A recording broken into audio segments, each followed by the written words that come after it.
ஒரு காலத்துல பிரஷ்யா அப்படின்னு ஒரு தேசம் இருந்தது. இப்போ ஜெர்மனி இருக்குல்ல, இதோட பெரும்பகுதி ஒரு காலத்துல பிரஷ்யாங்கிற பேர்ல இருந்தது. அப்போ அதுக்கு அரசரா இருந்தவர் மகா ஃப்ரெடரிக், அதாவது ஃப்ரெடரிக் தி கிரேட் அப்படின்னு சொல்லுவாங்க. அந்த ராஜாவுக்கு ஒரு சந்தேகம். நாம பல வகையான வரிகளை விதிச்சு வசூல் பண்றோம், அப்படி பண்ணி வருமானம் குறைஞ்சிக்கிட்டே போகுதே, இதுக்கு என்ன காரணமா இருக்கும்? இதுதான் அவருக்கு ஏற்பட்ட சந்தேகம். ஒரு சமயம் அந்த அரசர் தம்முடைய அமைச்சர்களையும் பிரபுக்களையும் தளபதிகளையும் கூப்பிட்டு ஒரு விருந்து வச்சார். விருந்து முடிஞ்சதும் அவங்கள பார்த்து இந்த சந்தேகத்தை கேட்டார்.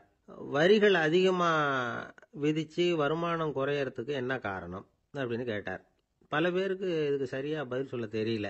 அனுபவசாலியான ஒரு தளபதி எழுந்திருச்சார். அரசே, அது எப்படிங்கிறத இப்போ உங்களுக்கு காட்டுறேன்னார். உடனே ஒரு பெரிய பனிக்கட்டி ஒன்றை தன்னுடைய கையில் எடுத்தார். அதை அப்படியும் எப்படியும் திருப்பி பார்த்தார். அப்புறம் அடுத்தவர்கிட்ட கொடுத்தார். அவரும் அதை அப்படியும் இப்படியும் திருப்பி பார்த்துட்டு அடுத்தபடியா இருந்தவர்கிட்ட கொடுத்தார். இப்படியே இதை ஒவ்வொருத்தரா பார்த்துட்டு ஒவ்வொரு கையா மாறி கடைசியில மன்னர் கைக்கு போய் சேர்ந்தது.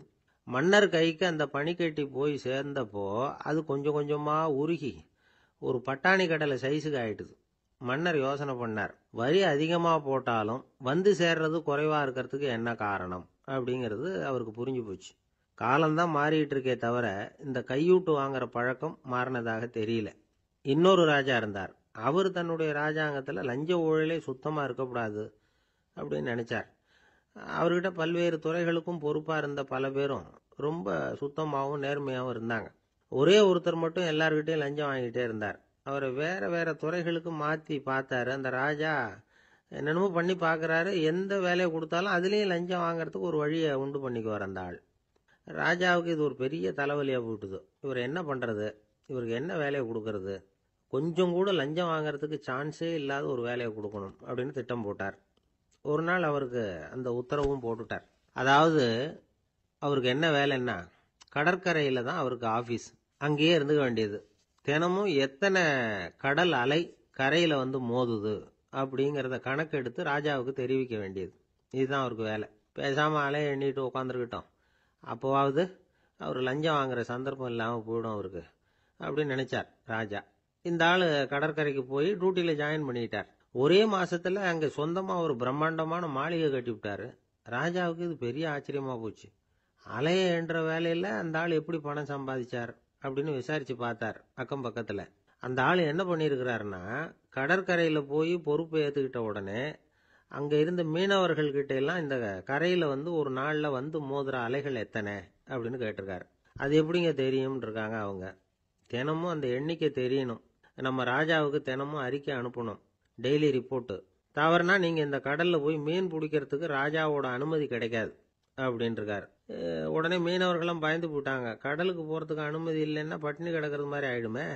மெதுவா அந்த ஆளுகிட்ட போனாங்க. காதோட காதா சொன்னாங்க, ஐயா, எங்களால வந்து கடல் அலைய வந்து எண்ண முடியாது. தினமும் எங்களால முடிஞ்சதை உங்களுக்கு பணமா கொடுத்துட்றோம். நீங்க தான் ராஜா கிட்ட சிபாரிசு பண்ணி நாங்க தொடர்ந்து மீன் பிடிக்கிறதுக்கு அனுமதி வாங்கி கொடுக்கணும் அப்படின்னு வேண்டிக்கிட்டாங்க. பணம் தினமும் வந்து சேர ஆரம்பிச்சுட்டுது. பதவியில மற்ற பதவியோட இந்த பதவி எவ்வளவோ மேல் அப்படின்னு நினைச்சுட்டான் அந்த ஆள். அது மட்டும் இல்ல, தயவு பண்ணி என்னை இந்த இடத்த விட்டு மாத்தி விடாதீங்க சார் அப்படின்னு வேற கேட்க ஆரம்பிச்சுட்டானா. இயேசுநாதர்கிட்ட ஒருத்தர் வந்து கேட்டாராம், இயேசுவே, என்னை எவ்வளவு நேசிக்கிறீர்கள் அப்படின்னு. அவர் தன்னுடைய இரு கைகளையும் அகல விரித்து இவ்வளவு என்று சொல்லி சிலுவையில் உயிர் நீத்தார் அப்படின்னு சொல்லுவாங்க. அதாவது அந்த நேசிப்புக்கு எல்லை கிடையாது, அதே போல மன்னிப்புக்கும் எல்லை கிடையாது. இது இயேசுநாதர் சொல்லி கொடுத்த ஒரு பாடம்.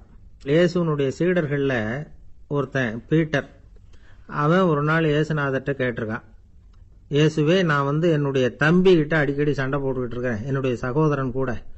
அவனை நான் எத்தனை தடவை மன்னிக்கிறது? ஏற்கனவே 7 தடவை அவனை மன்னிச்சுட்டேன் அப்படின்னு சொல்லியிருக்கிறான். அப்போ இயேசு சொன்னாராம், மன்னிக்கிறதுக்கு எத்தனை தடவைங்கிற கணக்கெல்லாம் கிடையாது. எத்தனை தடவை உன்னுடைய சகோதரன் உன்னை கோபப்படுத்துகிறானோ அத்தனை தடவை நீ மன்னிக்கிறதுக்கும் தயாரா இருக்கணும், அதுதான் அப்படின்னு சொன்னாராம். அப்போ இவனுக்கு ஒன்றும் புரியல. இது என்ன, அவன் தப்பு பண்ணிக்கிட்டே இருப்பான், நாம மன்னிச்சுக்கிட்டே இருக்கிறதா அப்படிங்கிறது மாதிரி குழப்பமா இருந்திருக்கிறான். அப்போ இயேசுநாதர் தன்னுடைய சீடன் பீட்டர் கிட்ட ஒரு கதை சொன்னாராம். அந்த கதை இன்றைக்கு நாம வந்து எல்லாரும் சிந்தித்து பார்க்க வேண்டிய ஒரு கதை.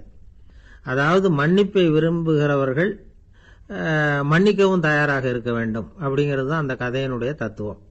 அந்த இயேசுநாதர் சொன்ன கதை என்னன்னா, ஒரு மன்னர் இருந்தார். அவர் ஒரு நாள் அரண்மனையில் உட்காந்து கணக்கு வழக்குகள்லாம் பார்த்துக்கிட்டு இருந்தார். நம்ம அரண்மனையிலேருந்து யார் யார் அரசாங்க கடன் வாங்கியிருக்கிறாங்க, யார் யார் திருப்பி செலுத்தி இருக்கிறாங்க அப்படிங்கிற விவரத்தையெல்லாம் பார்த்துக்கிட்டு இருந்தார். அப்போதான் புரிஞ்சுது, அந்த அரண்மனையில் வேலை செய்கிற ஒருத்தனே அரசாங்க கடன் ஒரு வாங்கியிருக்கிறான். எவ்வளவு? 10,000 பொற்காசுகள் வாங்கியிருக்கான் கடன். இந்த 10,000 பொற்காசுகளை திருப்பி செலுத்தலை அரசாங்கத்துக்கு. இது மன்னர் கவனத்துக்கு வந்தது. உடனே நம்ம அரண்மனையில் இருக்கிறவனே அரசு கடன் வாங்கி திருப்பி செலுத்தாமல் இருக்கான், அவனை கூப்பிட்டு வாங்கன்னு சொல்லி கூப்பிட்டுட்டு வந்தாங்களாம். விசாரிச்சிருக்கிறாங்க, என்னப்பா நீ எவ்வளவு ஒன்று? ஆமாங்க 10,000 பொற்காசுகள் வாங்கியிருக்கிறேன், இன்னும் திருப்பி கட்டலைன்றான். உடனே அவர் மன்னர் சொல்லியிருக்கிறாரு, நம்ம சட்டத்திட்டப்படி நீ உடனே பணத்தை திருப்பி கட்டிடு. அப்படி உன்னால் கட்ட முடியலன்னா உன்னுடைய வீடு வாசல் சொத்து சுகம் எல்லாத்தையும் விற்று அந்த பணத்தை அரசு கருவூலத்தில் சேர்த்துக்கிறதுக்கு நானே ஏற்பாடு பண்ணிடுறேன் அப்படின்னு அந்த மன்னர் சொன்னாராம். இவன் அப்படியே அதிர்ச்சி ஆயிட்டான். அப்படியே பொத்துன்னு காலில் விழுந்தானா. மன்னா என்னை மன்னிச்சுங்க, என்னால் முடியல, எனக்கு மன்னிப்பு கொடுங்க அப்படின்னு இருக்கான். உடனே அவர் எழுந்திருச்சு, சரி நீ மன்னிப்பு கேட்டுவிட்ட, அதனால உன்னை மன்னிக்கிறேன், நீ பணம் கட்ட வேண்டாம் அப்படின்னு சொல்லி அந்த மன்னர் அவனை விட்டுட்டாராம். பணத்தையும் தள்ளுபடி பண்ணிட்டார், நீ திருப்பி கட்ட வேண்டான்னு. இவனுக்கு ரொம்ப மகிழ்ச்சி. அதனால ரொம்ப உல்லாசமா வந்துகிட்டு இருக்கிறான். தெருவில் வந்துகிட்டு இருக்கிறப்ப இவங்கிட்ட கடன் வாங்கின ஒருத்தன் எதுக்கு வந்துகிட்டு இருக்கான். அவன் இவங்கிட்ட ஒரு 100 பொற்காசுகள் கடன் வாங்கியிருக்கான். அவன் வந்தான், இவன் போய் அவன் சாட்டையை பிடிச்சிக்கிட்டான், நீ எப்படா என் கடனை திருப்பி கொடுக்க போறேன்னு. அவன் இப்போ முடியல, கொஞ்சம் பொறுத்துக்கா, அப்புறம் தாரேன் இருக்கான். அதெல்லாம் முடியாது, நீ கொடுத்து தான் ஆகணும் அப்படின்னு இவன் புடிவமா சொல்றான். இப்போ நிலைமையை பாருங்க, இவன் ஏற்கனவே இவன் 10,000 பொற்காசுகள் அரசாங்கத்தில் கடன் வாங்கினா அதுக்கு மன்னிச்சு விட்டுட்டார் இவனை. ஆனா இவன் இன்னொருத்தனை மன்னிக்கிறதுக்கு தயாரா இல்லை. இவங்கிட்ட கடன் வாங்கின இன்னொருத்தன் 10 பொற்காசுகள், அவனை மன்னிக்க தயாரா இல்லை. அவனை கொண்டு போய் நீதிமன்றத்தில் கொண்டு போய் நிறுத்தி தண்டனை வாங்கி கொடுத்துட்டான். நீதிபதி என்ன சொன்னார், அந்த இவன் வாங்கின பொற்காசுகளை திருப்பி கட்டுற வரைக்கும் ஜெயிலில் இருக்கணுங்கிறது தீர்ப்பு. ஆனால் உடனே அரசர் காதில் வந்து விழுந்தது. சொல்லிட்டாங்க, உங்ககிட்ட மன்னிப்பு வாங்கிட்டு போனானே ஒருத்தன், அவன் இன்னொருத்தனை மன்னிக்கிறதுக்கு தயாரா இல்லை, அவனை கொண்டு போய் ஜெயிலில் அடைச்சுட்டான் அப்படின்னு. உடனே மன்னர் பார்த்தார், இவனை மறுபடியும் கூப்பிட்டு வர சொன்னார். தபாரப்பா, நான் உன்னை மன்னிச்சு விட்டேன், ஆனால் நீ இன்னொருத்தனை மன்னிக்கிறதுக்கு தயாரா இல்லை, அதனால என்னுடைய தீர்ப்பையும் மாத்துறேன், நீயும் அரசு கடன் தீர்ற வரைக்கும் ஜெயிலில் தான் இருக்கணும் அப்படின்னு சொல்லி ஜெயிலுக்கு அனுப்பிச்சிட்டாராம். இப்படி ஒரு கதையை இயேசுநாதர் தன்னுடைய சீடருக்கு சொன்னதாக ஒரு வரலாறு. அது என்ன, அதிலிருந்து நாம புரிந்து கொள்ள வேண்டியதுன்னா, நாம மன்னிக்கப்படணும்னு நாம விரும்புறோம்னா நாம இன்னொருத்தரை மன்னிக்கிறதுக்கு தயாரா இருக்கணும். அதனால நாம இன்னொருத்தரை யாரையும் மன்னிக்க மாட்டோம், ஆனா என்ன இன்னொருத்தர் மன்னிக்கணும் அப்படிங்கிறது மாதிரி செய்யக்கூடாதுன்னு சொல்லுவாங்க. அது மாதிரி நாம இப்ப இது தப்பா புரிஞ்சுக்கிறவங்களும் இருக்கிறாங்க. பாவம் மன்னிப்புங்கிறதுலாம் எதுக்குன்னா, அதாவது மறுபடியும் பாவம் செய்யாம இருக்கிறதுக்காக தான். அதான் மன்னிக்கிறாரே அப்படிங்கிறதுக்காக மறுபடியும் பாவம் பண்ணிட்டு இருக்கிறது இல்லை. அதான் ஒருத்தர் கேட்டாராம், பாவத்திலிருந்து மன்னிப்பு கிடைக்கணும்னா நீ என்ன செய்யணும் அப்படின்னு கேட்டிருக்காரு. அதுக்கு அவன் சொல்லியிருக்கிறான், நான் முதல்ல பாவம் செய்யணும், அப்போதானே மன்னிப்பு கிடைக்கும் அப்படின்னு நானா. இப்படிப்பட்டவர்கள் தான் இன்னைக்கு உலகத்தில் அதிகமாக இருக்கிறாங்க. அதனால இந்த மன்னிப்பின் மகத்துவம்ங்கிறது இயேசுநாதர்கிட்டேருந்து தான் நாம் புரிஞ்சுக்கணும். அந்த இயேசு சொன்ன அந்த மன்னிக்கிற மனோபாவம் இருந்தால் இன்னைக்கு உலகம் பூராவும் அமைதி பூங்காவாக இருக்கும். அதில் ஒன்றும் ஆச்சரியமே இல்லை, அதில் ஒன்றும் சந்தேகமும் இல்லை. அதனால மன்னிக்கிற மனோபாவத்தை நாம் எல்லாரும் நமக்குள்ளே வளர்த்து கொள்ள வேண்டும் அப்படிங்கிறது தான் நாம் இன்றைக்கு எல்லோரும் சிந்தித்து பார்க்க வேண்டிய ஒரு செய்தி. ஒருத்தர் மனசுல நிம்மதி இல்லாமல் உட்கார்ந்துருந்தார். என்ன சார் விஷயம் அப்படின்னு விசாரித்தேன். அகலக்கால் வச்சுட்டேன், அதுதான் அவதிப்படுறேன்னார். விவரமாக சொல்லுங்கன்னு. வீடு கட்டணும்னு ஆரம்பித்தேன், வேலை பாதியிலேயே நிற்கிது, கையில் பணம் இல்லை அப்படின்னார். இது மாதிரி ஆசாமிகள் பல பேரை நீங்கள் பார்த்துருக்கலாம். இவங்கெல்லாம் சுலபமாக மன அழுத்தத்துக்கு ஆளாயிடுறாங்க. மன உளைச்சல், அதாவது ஸ்ட்ரெஸ் அப்படின்னு சொல்கிறோமே, அதுக்கு அடிப்படையான சில காரணங்கள் உண்டு. அதாவது மிகையாக திட்டமிடுதல் அப்படிங்கிறதும் ஒரு முக்கியமான காரணம்.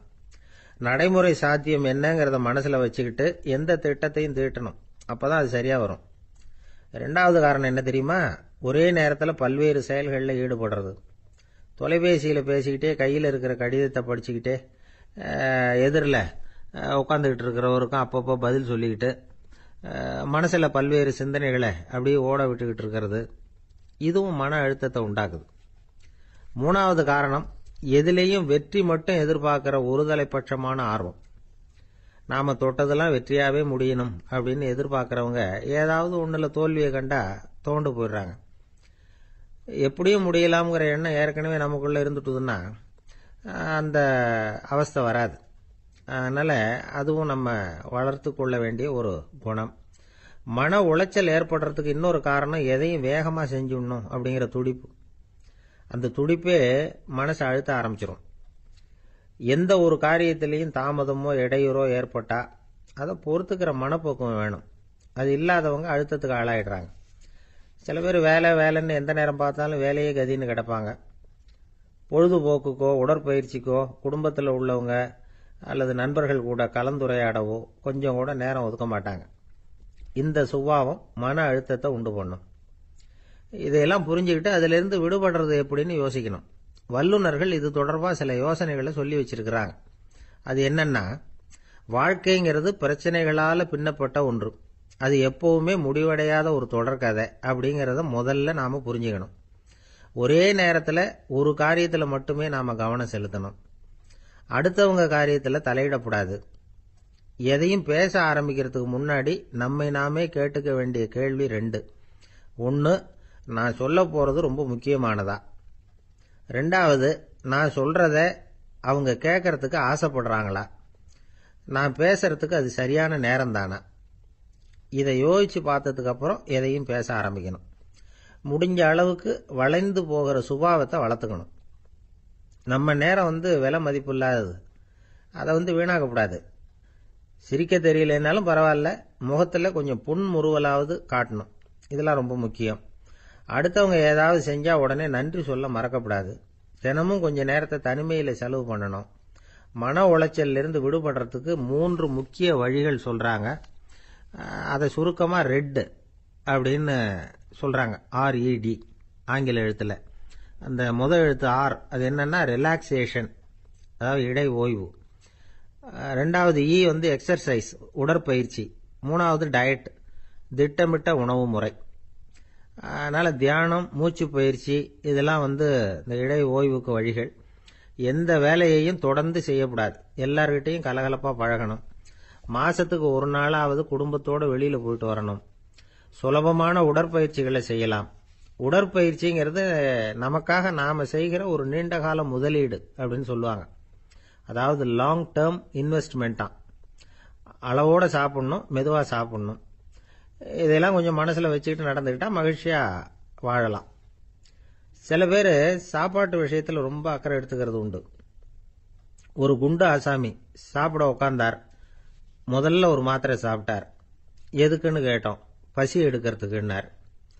சாப்பிட்டு முடிச்சார். பிறகு மறுபடியும் ஒரு மாத்திரை சாப்பிட்டார். இது எதுக்குன்னு கேட்டோம். சாப்பிட்டது ஜீரணமாகறதுக்கு அப்படின்னார். இப்ப மேல எனக்கு அளவு கடந்த அன்பு அப்படின்னு யாராவது சொன்னா அதை அலட்சியமா நினைச்சிடக்கூடாது. அது கொஞ்சம் சீரியஸான விஷயம். அளவுக்கு மிஞ்சினா எதுவுமே இடைஞ்சல் தானே.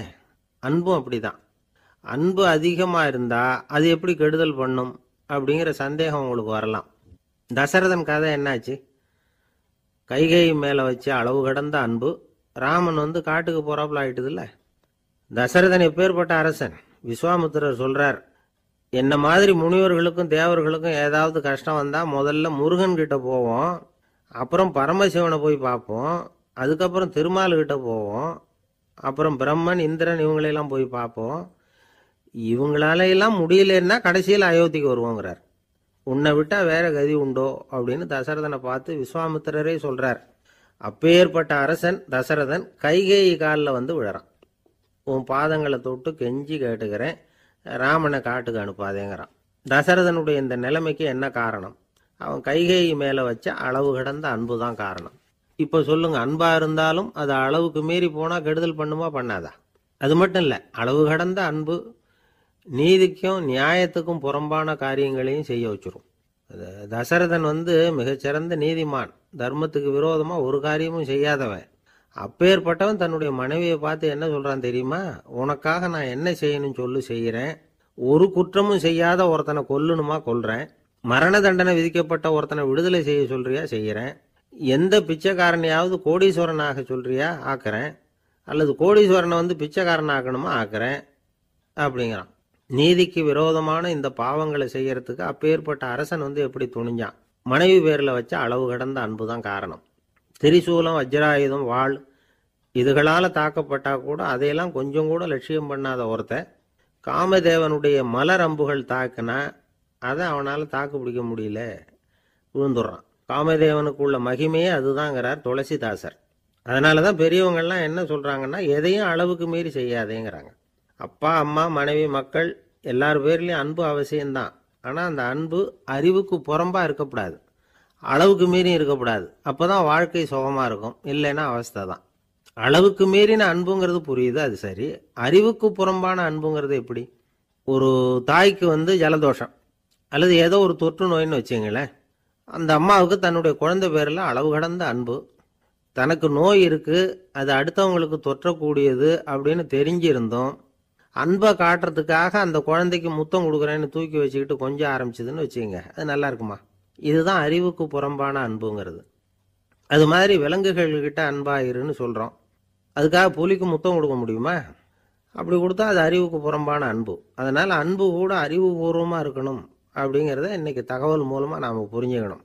இந்த காலத்து காதலன் தன்னுடைய காதலிகிட்ட சொன்னானாம், இதை பாரு, உன் பேரில் எனக்கு அளவு கடந்த அன்பு, உனக்காக என்ன செய்யணும்னு சொல்லி செய்கிறேன், நெருப்பில் நடக்கணுமா நடக்கிறேன், நீரில் குதிக்கணுமா குதிக்கிறேன், உயிரையே கொடுக்கணுமா கொடுக்குறேன் அப்படின்னா. சரி, வர்றேன் ஞாயிற்றுக்கிழமை சாயந்தரம் 6 மணிக்கு இதே இடத்துக்கு வாங்க அப்படின்னுது அந்த பொண்ணு. இவன் கொஞ்சம் யோசனை பண்ணி பார்த்துட்டு, அன்னைக்கு மழை பெய்யாமல் இருந்தால் வந்துடுறேன் அப்படின்னானா. ஒரு பள்ளிக்கூடம் வகுப்பு நடந்துக்கிட்டு இருக்கு. ஆசிரியர் பாடம் நடத்திக்கிட்டு இருக்கிறார். நடத்தி முடிச்ச உடனே கேட்டார், மாணவர்களே, இதுவரைக்கும் நான் நடத்தின பாடத்தில் உங்களுக்கு ஏதாவது சந்தேகம் இருக்கா அப்படின்னு கேட்டார். அப்புறம் ஒவ்வொருத்தராக கேட்டார். ஒரு மாணவன் எழுந்திருச்சான். சார், எனக்கு சந்தேகம் எதுவுமே இல்லைன்னா. ஏன்னு கேட்டார். ஏன்னா எனக்கு நீங்கள் நடத்தின பாடம் தெளிவாக புரிஞ்சுட்டுது, அதனால சந்தேகம் வரலன்னா. இன்னொரு மாணவன் எழுந்திருச்சான். சார், எனக்கும் சந்தேகம் எதுவும் இல்லைன்னா. ஏண்டான்னு கேட்டார். ஏன்னா எனக்கு நீங்கள் நடத்தின பாடம் எதுவுமே புரியல, அதனால சந்தேகம் வரல அப்படின்னா. இந்த இடத்துல நாம் கொஞ்சம் சிந்திச்சு பார்க்கணும். இந்த உலகத்தில் எல்லாம் புரிஞ்ச ஒருத்தனுக்கும் சந்தேகம் வராது, எதுவுமே புரியாத ஒருத்தனுக்கும் சந்தேகம் வராது. அறகுறையா புரிஞ்சுக்கிட்டவன் இருக்கான் பாருங்க, அவனுக்கு தான் அடிக்கடி சந்தேகம் வரும். ஆக மாணவர்களை இந்த 3 வகையா பிரிக்கலாம். அதே மாதிரி தான் மனிதர்களையும் 3 வகையா பிரிக்கிறாங்க ஆன்மீகவாதிகள். ஒரு ஆன்மீக பெரியவர் என்ன சொல்றார் தெரியுமா? இந்த உலகத்துல 3 வகையான மனிதர்கள் இருக்கிறாங்களாம். முதல் வகை எப்படி தெரியுமா? இவங்களுக்கு எதையும் தெரிஞ்சுக்கணுங்கிற அவசியமே கிடையாது. ஏன்னா அவங்களுக்கு எல்லாமும் தெரியும்.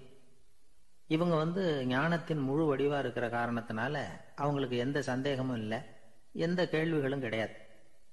இந்த நிலையில இருக்கிறவன் கிருஷ்ணன். எல்லாத்துக்கும் விட தெரிஞ்சுக்கிட்ட நிலையில அவன் விடையாக மாறிவிட்டான் அப்படின்னு சொல்லுவாங்க. 2வது நிலையில இருக்கிறவன் அர்ஜுனன். இவனுக்கு எப்ப பார்த்தாலும் கேள்விதான், சந்தேகம்தான். பதில் சொல்ல சொல்ல அவனுக்கு இருக்கிற சந்தேகமும் அதிகமாகிட்டே இருக்கும், குறையவே குறையாது. அர்ஜுனன் மாதிரி உள்ளவங்க எப்பவும் கேள்வி கேட்டுக்கிட்டே இருப்பாங்க. ஒரு கேள்விக்கு விட கிடைச்சுட்டுன்னு வைங்க, உடனே இன்னொரு கேள்வி அவங்க கிட்ட இருந்து வரும். கிருஷ்ணனுடைய நிலை எப்படின்னா அது கேள்விகளே அற்ற ஒரு நிலை. அர்ஜுனனுடைய நிலை எப்படின்னா அது கேள்விகளை தவிர வேறு எதுவும் அற்ற ஒரு நிலை. இவங்களை தவிர இன்னொரு ஆள் இருக்கிறான், அவனுக்கும் கேள்விகள் அற்ற ஒரு நிலை தான். அவன் யாருன்னா துரியோதனன். இவனுக்கு தெரிஞ்சுக்கணுங்கிற எண்ணமே சுத்தமா கிடையாது. ஆவலே இல்லைங்கிறதுனால அதை புரிஞ்சுக்கணுங்கிற அவசியமும் இல்லை. அதனால அவனுக்கு கேள்விகள் அற்ற ஒரு நிலையில அவன் இருந்துகிட்டு இருக்கிறான்.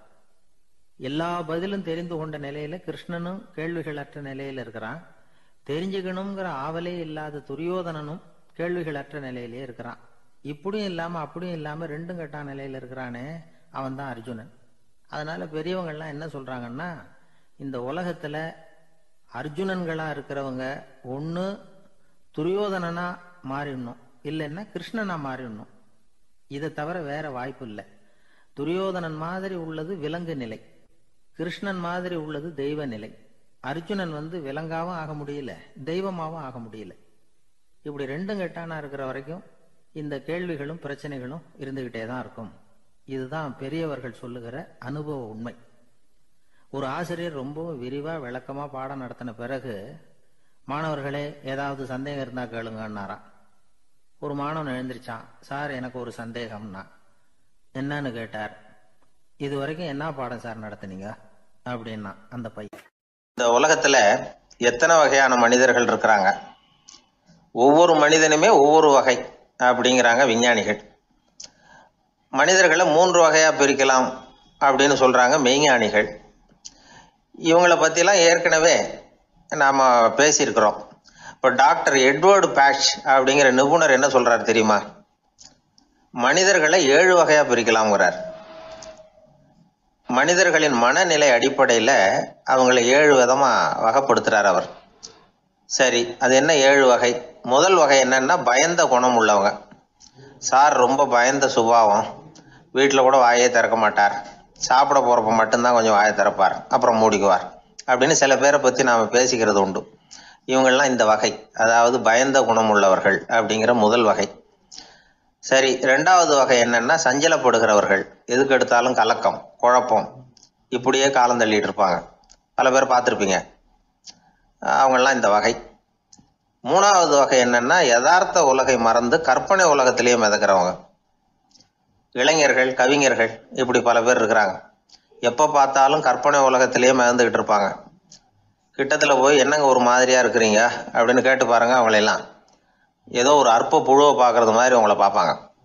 அதுவும் அந்த வானத்து நிலாவை பாருங்கள், அது என்னை வா வான்னு கூப்பிடுது, எனக்கு சீக்கிரத்தில் ஒரு நாள் சிறகுகள் முளைக்கும், சிறகடித்து வானத்தில் பறந்து போவேன், அந்த செல்ல நிலாவை கொஞ்சிவிட்டு வருவேன், இப்படிலாம் பேசிக்கிட்டு இருப்பாங்க.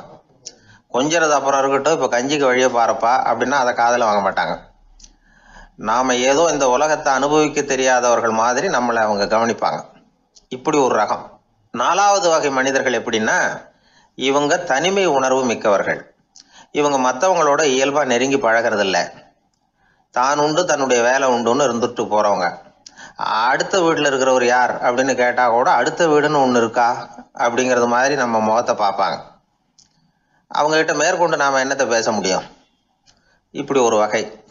5வது வகை மனிதர்கள் எப்படின்னா, இவங்க மற்றவங்க செல்வாக்குக்கு உட்பட மறுப்பவர்கள்.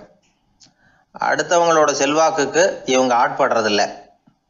நான் யார் தெரியுமான்னு கேட்டா அதை தெரிஞ்சுட்டு எனக்கு என்ன ஆக போகுதும்பாங்க. இவங்கெல்லாம் அந்த ரகம். 6வது வகை மனிதர்கள் எப்பவும் எதுலேயும் பற்றில்லாமல் இருக்கிறவங்க. இது ஒரு துறவு மனப்பான்மை. இயல்பாகவே சில பேர் இப்படி உண்டு, அவங்களுக்கு எதுலேயும் ஒரு ஈடுபாடு இருக்காது. அப்படிப்பட்டவங்கெல்லாம் 6வது வகை. 7வது வகை மனிதர்கள் மற்றவங்க கவலையை தன்னுடையதாக ஆக்கிக்கிட்டு கவலைப்படுறவங்க. இவங்கெல்லாம் மகாத்மாக்கள். தாம் வேறு அடுத்தவங்க வேறு அப்படிங்கிற எண்ணம் இவங்களுக்கு வர்றதில்லை. அதனால் அடுத்தவங்களுக்கு ஒரு துன்பம் வந்ததுன்னா இவங்களால சும்மா இருக்க முடியறதில்ல. ஆக கூடி இப்படி 7 விதமான மனிதர்களை அடையாளம் காட்டுறார் அந்த நிபுணர். இதில் நாம் எந்த வகையில் வர்றோம் அப்படிங்கிறத நாம தான் அடையாளம் கண்டுபிடிக்கணும். எனக்கு தெரிஞ்ச ஒரு மனிதர் உண்டு. அவர் ஒரு வித்தியாசமான வகை. எதையும் நடைமுறை சாத்தியமாக சிந்திக்கிறவர். எப்பவும் அடுத்தவங்களும் நல்லா இருக்கணும், நாமும் நல்லா இருக்கணும் அப்படின்னு ஆசைப்படுறவர். அவருக்கு ஒரு சமயம் திடீர்னு உடம்பு சுகம் இல்லாமல் போயிட்டுது. டாக்டர்கிட்ட போனார், பணம் கொடுத்தார், வைத்தியம் பார்த்துக்கிட்டார். அவர் எழுதி கொடுத்த மருந்து சீட்டை வாங்கினார். ஒரு மருந்து கடைக்கு போனார், பணம் கொடுத்தார், மருந்து வாங்கினார். அதை எடுத்துகிட்டு வீட்டுக்கு வந்தார். அதுக்கப்புறம் அந்த மருந்து அவர் சாப்பிடணும்ல, சாப்பிடவே இல்லை, அப்படியே சும்மா வச்சுட்டார். அவரை பார்த்து கேட்டேன், ஏன் சார் இப்படி பண்ணுறீங்க, வீண் செலவு தானே இது, நீங்கள் ஏன் டாக்டர்கிட்ட போய் பணம் செலவு பண்ணுனீங்கன்னு கேட்டேன். அவர் சொன்னார், டாக்டர் வாழணும் இல்லையா, அதனால தான் அப்படின்னார். சரி, அப்புறம் ஏன் மருந்து வாங்கினீங்க அப்படின்னு கேட்டேன். மருந்து கடைக்காரர் வாழணும் இல்லையா, அதனால தான் அப்படின்னார். சரி, அப்புறம் ஏன் வாங்கின மருந்து சாப்பிடாம வச்சுட்டீங்க அப்படின்னதுக்கு, நான் வாழணும் இல்லையா அதனால தான் அப்படின்னார். இவர் வாழ்க்கையை புரிஞ்சுக்கிட்டவர். இப்படி வாழ்க்கையை புரிந்து கொண்டு வாழ தெரிஞ்சுக்கணும். எந்த வகை மனிதர் நாம் அப்படிங்கிறத புரிஞ்சுக்கிட்டு வாழ்ந்தோம்னா வாழ்க்கையில வெற்றி நிச்சயம். சீடன் வெளியூர் புறப்படுறதுக்கு தயாரா இருந்தான். ரொம்ப தூரம் போக போறான். திரும்பி வர நாளாகும். புறப்படுறதுக்கான ஆயத்த வேலைகள்ல ஈடுபட்டிருந்தான். அந்த சமயம் பார்த்து இன்னொரு சீடன் அவங்கிட்ட வந்தான்.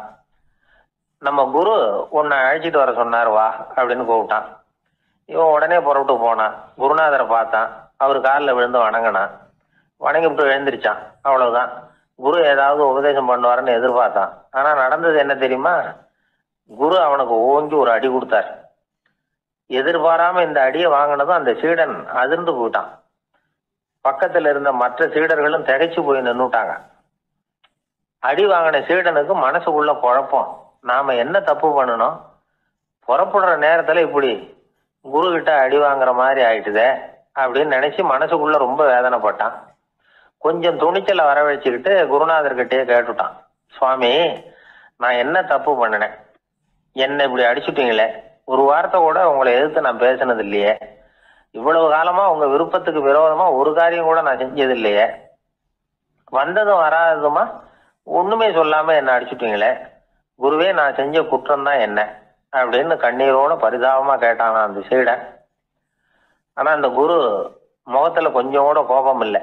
அவர் சிரிச்சுக்கிட்டே நின்றுகிட்டு இருந்தாராம். அதுக்கப்புறம் சொன்னாராம், என்னுடைய அருமை சீடனே, நீ ஒரு தவறும் பண்ணல, நான் உன்னை அடிச்சது நீ ஏதோ தப்பு பண்ணிவிட்டேங்கிறதுக்காக இல்லை, நீண்ட பயணம் போக போற, ஞாபகமா ஏதாவது கொடுத்து அனுப்ப வேணாமா, நீ ஞானம் பெற்ற பிறகுதான் திரும்பி வர போறேங்கிறது எனக்கு தெரியும், அதுக்கு பிறகு உன்னை வந்து அடிக்க முடியுமா, அதனால இப்ப கிடைச்சிருக்கிற இந்த வாய்ப்பை பயன்படுத்திக்கிட்டேன், அப்போதைக்கு இப்பவே அடிச்சுட்டேன், அவ்வளவுதான், வேற ஒண்ணும் இல்லை அப்படின்னாராம்.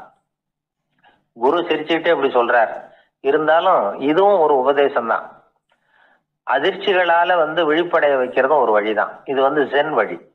பெரும்பாலும் அதிர்ச்சியின் மூலமாகவே ஞான தரிசனத்தை அருள்கிறவர்கள் தான் ஜென் குருமார்கள். நம்ம தியானம் தான் ஜென். இந்தியாவில இருந்து இது சீனாவுக்கு போய் கொஞ்சம் பேர் மாறி வளம் பெற்று ஜப்பான்ல ஜென் ஆகி வளர்ந்துருக்குது, அவ்வளவுதான். ஜென்கிறது தியானம். எதை நினைச்சும் தியானிக்கிறது இல்லை, எல்லாத்துலயும் தியானம் இருக்கிறதா சொல்லுது ஜென். பேசுறது, இருக்கிறது, நடக்கிறது, சாப்பிடுறது, சிரிக்கிறது, தூங்குறது, தொழில் செய்யறது அல்லது சும்மா இருக்கிறது எல்லாமே தியானம் தான். ஜென்கிறது ஒரு சுய தரிசனம், தன்னைத்தானே அடையாளம் கண்டுகொள்கிறது தான் அது. இல்லாத எதையும் தேடி கண்டுபிடிக்கிறது இல்லை. சென் மார்க்கத்தை பத்தி ஓஷோ என்ன சொல்றாரு தெரியுமா? காணாமல் போன தன்னுடைய மூக்கு கண்ணாடி தன்னுடைய மூக்கின் மேல் இருப்பதை கண்டுகொள்வது போன்றது சென் அப்படிங்கிறார். நம்மால் இன்னொருத்தர் முகத்தை ரொம்ப நேரமா உத்து பார்த்துக்கிட்டு இருந்தார். என்ன பாக்குறீங்கன்னாரு அவரு. நீங்க போட்டிருக்கீங்களே மூக்கு கண்ணாடி, அதை தான் பாக்குறேன்னாரு இவரு. நீங்க அப்படி பாக்குறதுக்கு விசேஷ காரணம் ஏதாவது உண்டான்னு கேட்டார் இவர். உண்டுன்னார். என்னன்னு கேட்டார். நேத்திக்கு காணாம போன என்னோட மூக்கு கண்ணாடி அது அப்படின்னாராம் இவர். ஒருத்தன் தன்னுடைய நண்பனை வழியில பார்த்தான். என்னப்பா லெட்டர் போட்டுனே கிடைச்சதா அப்படின்னா. ஓ கிடைச்சதேன்னா அவன். இவன் உடனே ஏன்டா போய் சொல்ற, நான் உனக்கு லெட்டரே போடல, சும்மா தான் கேட்டேன், உடனே கிடைச்சிட்டுதுங்கிறிய அப்படின்னா. லெட்டர் போட்டேன்னு நீ போய் சொல்றப்போ அது கிடைச்சதுன்னு நான் போய் சொல்லக்கூடாதா அப்படின்னானா அவன். இப்படிப்பட்டவங்க சில பேர் இருந்தா கூட இன்னைக்கு கடிதம் மூலமா தொடர்பு கொள்ளாதவங்க இருக்கவே முடியாது. அந்த அளவுக்கு அது அவசியமான ஒன்னாயிட்டுது. இந்த அஞ்சல் அட்டைகள் எப்படி ஆரம்பமாச்சு தெரியுமா? ஆஸ்திரியா நாட்டுல ஒரு பேராசிரியர் இருந்தார். அவர் பேர் இம்மானுவேல் ஹெர்மன். அவர் ஒரு நாள் ஒரு பத்திரிகையில கட்டுரை எழுதினாராம். இது நடந்தது 1869. அவர் எழுதின கட்டுரையில மக்கள் அதிகம் செலவில்லாம ஒருத்தருக்கு ஒருத்தர் தகவல் பரிமாறிக்கிறது எப்படி அப்படிங்கிறத பத்தி எழுதியிருந்தார். அதுக்கு சில யோசனைகளை அவரே எழுதியிருந்தாராம். எப்படின்னா, அந்த கட்டுரையை எல்லாரும் படிச்சு பார்த்துருக்குறாங்க. அவர் சொன்ன யோசனைகள் என்னன்னு. அது அரசாங்கத்தின் கவனத்துக்கு அது போச்சான். ஆகா, இது அவர் சொல்ற யோசனை நல்லா இருக்கும் போல் இருக்கு அப்படின்னு அவங்களே நினைச்சிருக்கிறாங்க. அவ்வளவுதான். உடனே அந்த யோசனையை நடைமுறைக்கு கொண்டுகிட்டு வந்தாங்களாம். பேராசிரியர் இம்மானுவேல் ஹெர்மனின் யோசனைப்படி அச்சடிச்ச அரசு முத்திரையோட அரசாங்கம் அஞ்சல் அட்டைகளை வெளியிட ஆரம்பிச்சுதான். 1869 அக்டோபர் 7ஆம் தேதி இது நடந்திருக்கு. உலகின் முதல் அஞ்சல் அட்டை வெளிவந்த நாள் அது. அப்பதான் அதுக்கு பேர் என்ன தெரியுமா? அதாவது கரஸ்பாண்டிங் கார்டு அப்படின்னு பேராது. அதுக்கப்புறம் என்ன ஆச்சுன்னா, உடனடியாக அமெரிக்காவிலேயே இது மாதிரியான கார்டுகளை வெளியிட ஆரம்பிச்சுட்டாங்க. அங்க இதுக்கு என்ன பேர் தெரியுமா? Postal card. அதுக்கப்புறம் 1870 இங்கிலாந்துலேயும் இதை வெளியிட்டாங்களாம். அதை வெளியிட்ட முதல் நாள் அன்னைக்கு என்ன நடந்தது தெரியுமா? மக்கள்லாம் ஏதோ நியாய விலை கடையில் நிற்கிறது மாதிரி பெரிய பெரிய கியூ வரிசையில் நின்று இதை வாங்கினாங்களாம். நம்ம நாட்டில் முதல் அஞ்சலகம் 1927 கல்கத்தாவில் ஆரம்பமாயிருக்கு. இன்னைக்கும் அஞ்சலகம் இல்லாத இடமே இல்லை. அந்த அளவுக்கு அஞ்சல் போக்குவரத்து அதிகமாயிருக்குது. அன்னைக்கு உள்நாட்டில் ஒருத்தருக்கு ஒருத்தர் தகவல் பரிமாற்றம் செய்து கொள்ள மலிவான ஒரு அஞ்சல் அட்டையை அரசாங்கம் வெளியிடலாம் அப்படின்னு பேராசிரியர் எழுதின கட்டுரை இன்னைக்கு எந்த அளவுக்கு ஆகியிருக்கு பார்த்தீங்களா? ஒருத்தன் ஒரு தபால் பெட்டிக்கு பக்கத்தில் தலையை வச்சுக்கிட்டு அவன் பாட்டுக்கு நின்றுட்டு இருந்திருக்கான். அங்க இருந்து இன்னொருத்தன் கேட்டிருக்கான், என்ன ஆச்சுன்னு.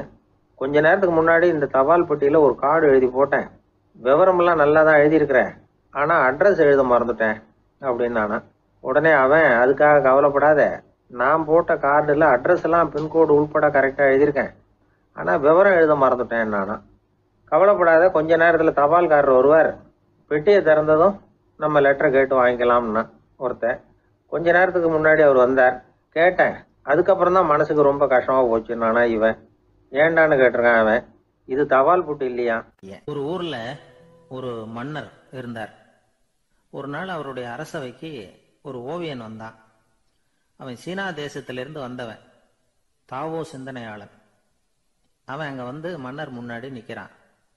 யாரும் செய்ய முடியாத ஒரு காரியத்தை என்னால செய்ய முடியும்னா. இவன் இப்படி சொன்னதை கேட்டதும் ஏற்கனவே அங்க இருந்த அரசவை ஓவியன் ஒருத்தனுக்கு கோபம் வந்துட்டுது. இதோ பாரு, இப்படி எல்லாம் பேசக்கூடாது, நான் வேணும்னா உன்னுடைய சவாலை ஏத்துக்கிறேன் அப்படின்னா. நாம 2 பேரும் ஓவியம் தீட்டுவோம், அதை பார்த்துட்டு நம்ம 2 பேர்ல யாரு சிறந்த ஓவியன் அப்படிங்கிறத மன்னரே தீர்மானம் செய்யட்டும், என்ன சொல்ற அப்படின்னு கேட்டான் அவன். அவனும் சரின்னு ஒத்துக்கிட்டான். போட்டி ஆரம்பமாச்சு. அரசர் அவங்களுக்கு 2 சுவர்களை ஒதுக்கி கொடுத்தார். 6 மாச காலம் அவகாசம் கொடுத்தார். 2 ஓவியர்களும் அவங்கவங்க வேலையை ஆரம்பிச்சாங்க. இரவு பகலா வேலை செய்ய ஆரம்பிச்சுட்டாங்க. 6 மாசம் முடிஞ்சது. அரசர் வந்து பார்த்தார். முதல்ல தன்னுடைய அரசவை ஓவியர் தீட்டி இருந்த ஓவியத்தை பார்த்தார். ரொம்ப பிரமாதமா இருந்தது, பாராட்டினார். இதோ பாரு, உன்னுடைய ஓவியம் அற்புதமா இருக்கு, உயிரோட்டம் உள்ளதா இருக்குது, கலையின் உச்சமே இதுதான், இதை விட சிறந்த ஒரு ஓவியத்தை வேற யாராலையும் படைக்க முடியாது அப்படின்னார். அதுக்கப்புறம் அந்த சீன ஓவியன் கிட்ட போனார். எங்க உன்னுடைய ஓவியம்னு கேட்டார். திரைச்சீலையை விலக்கி விட்டு பாருங்கன்னா. மன்னர் வந்து அந்த திரைச்சீலையை விளக்குனார்.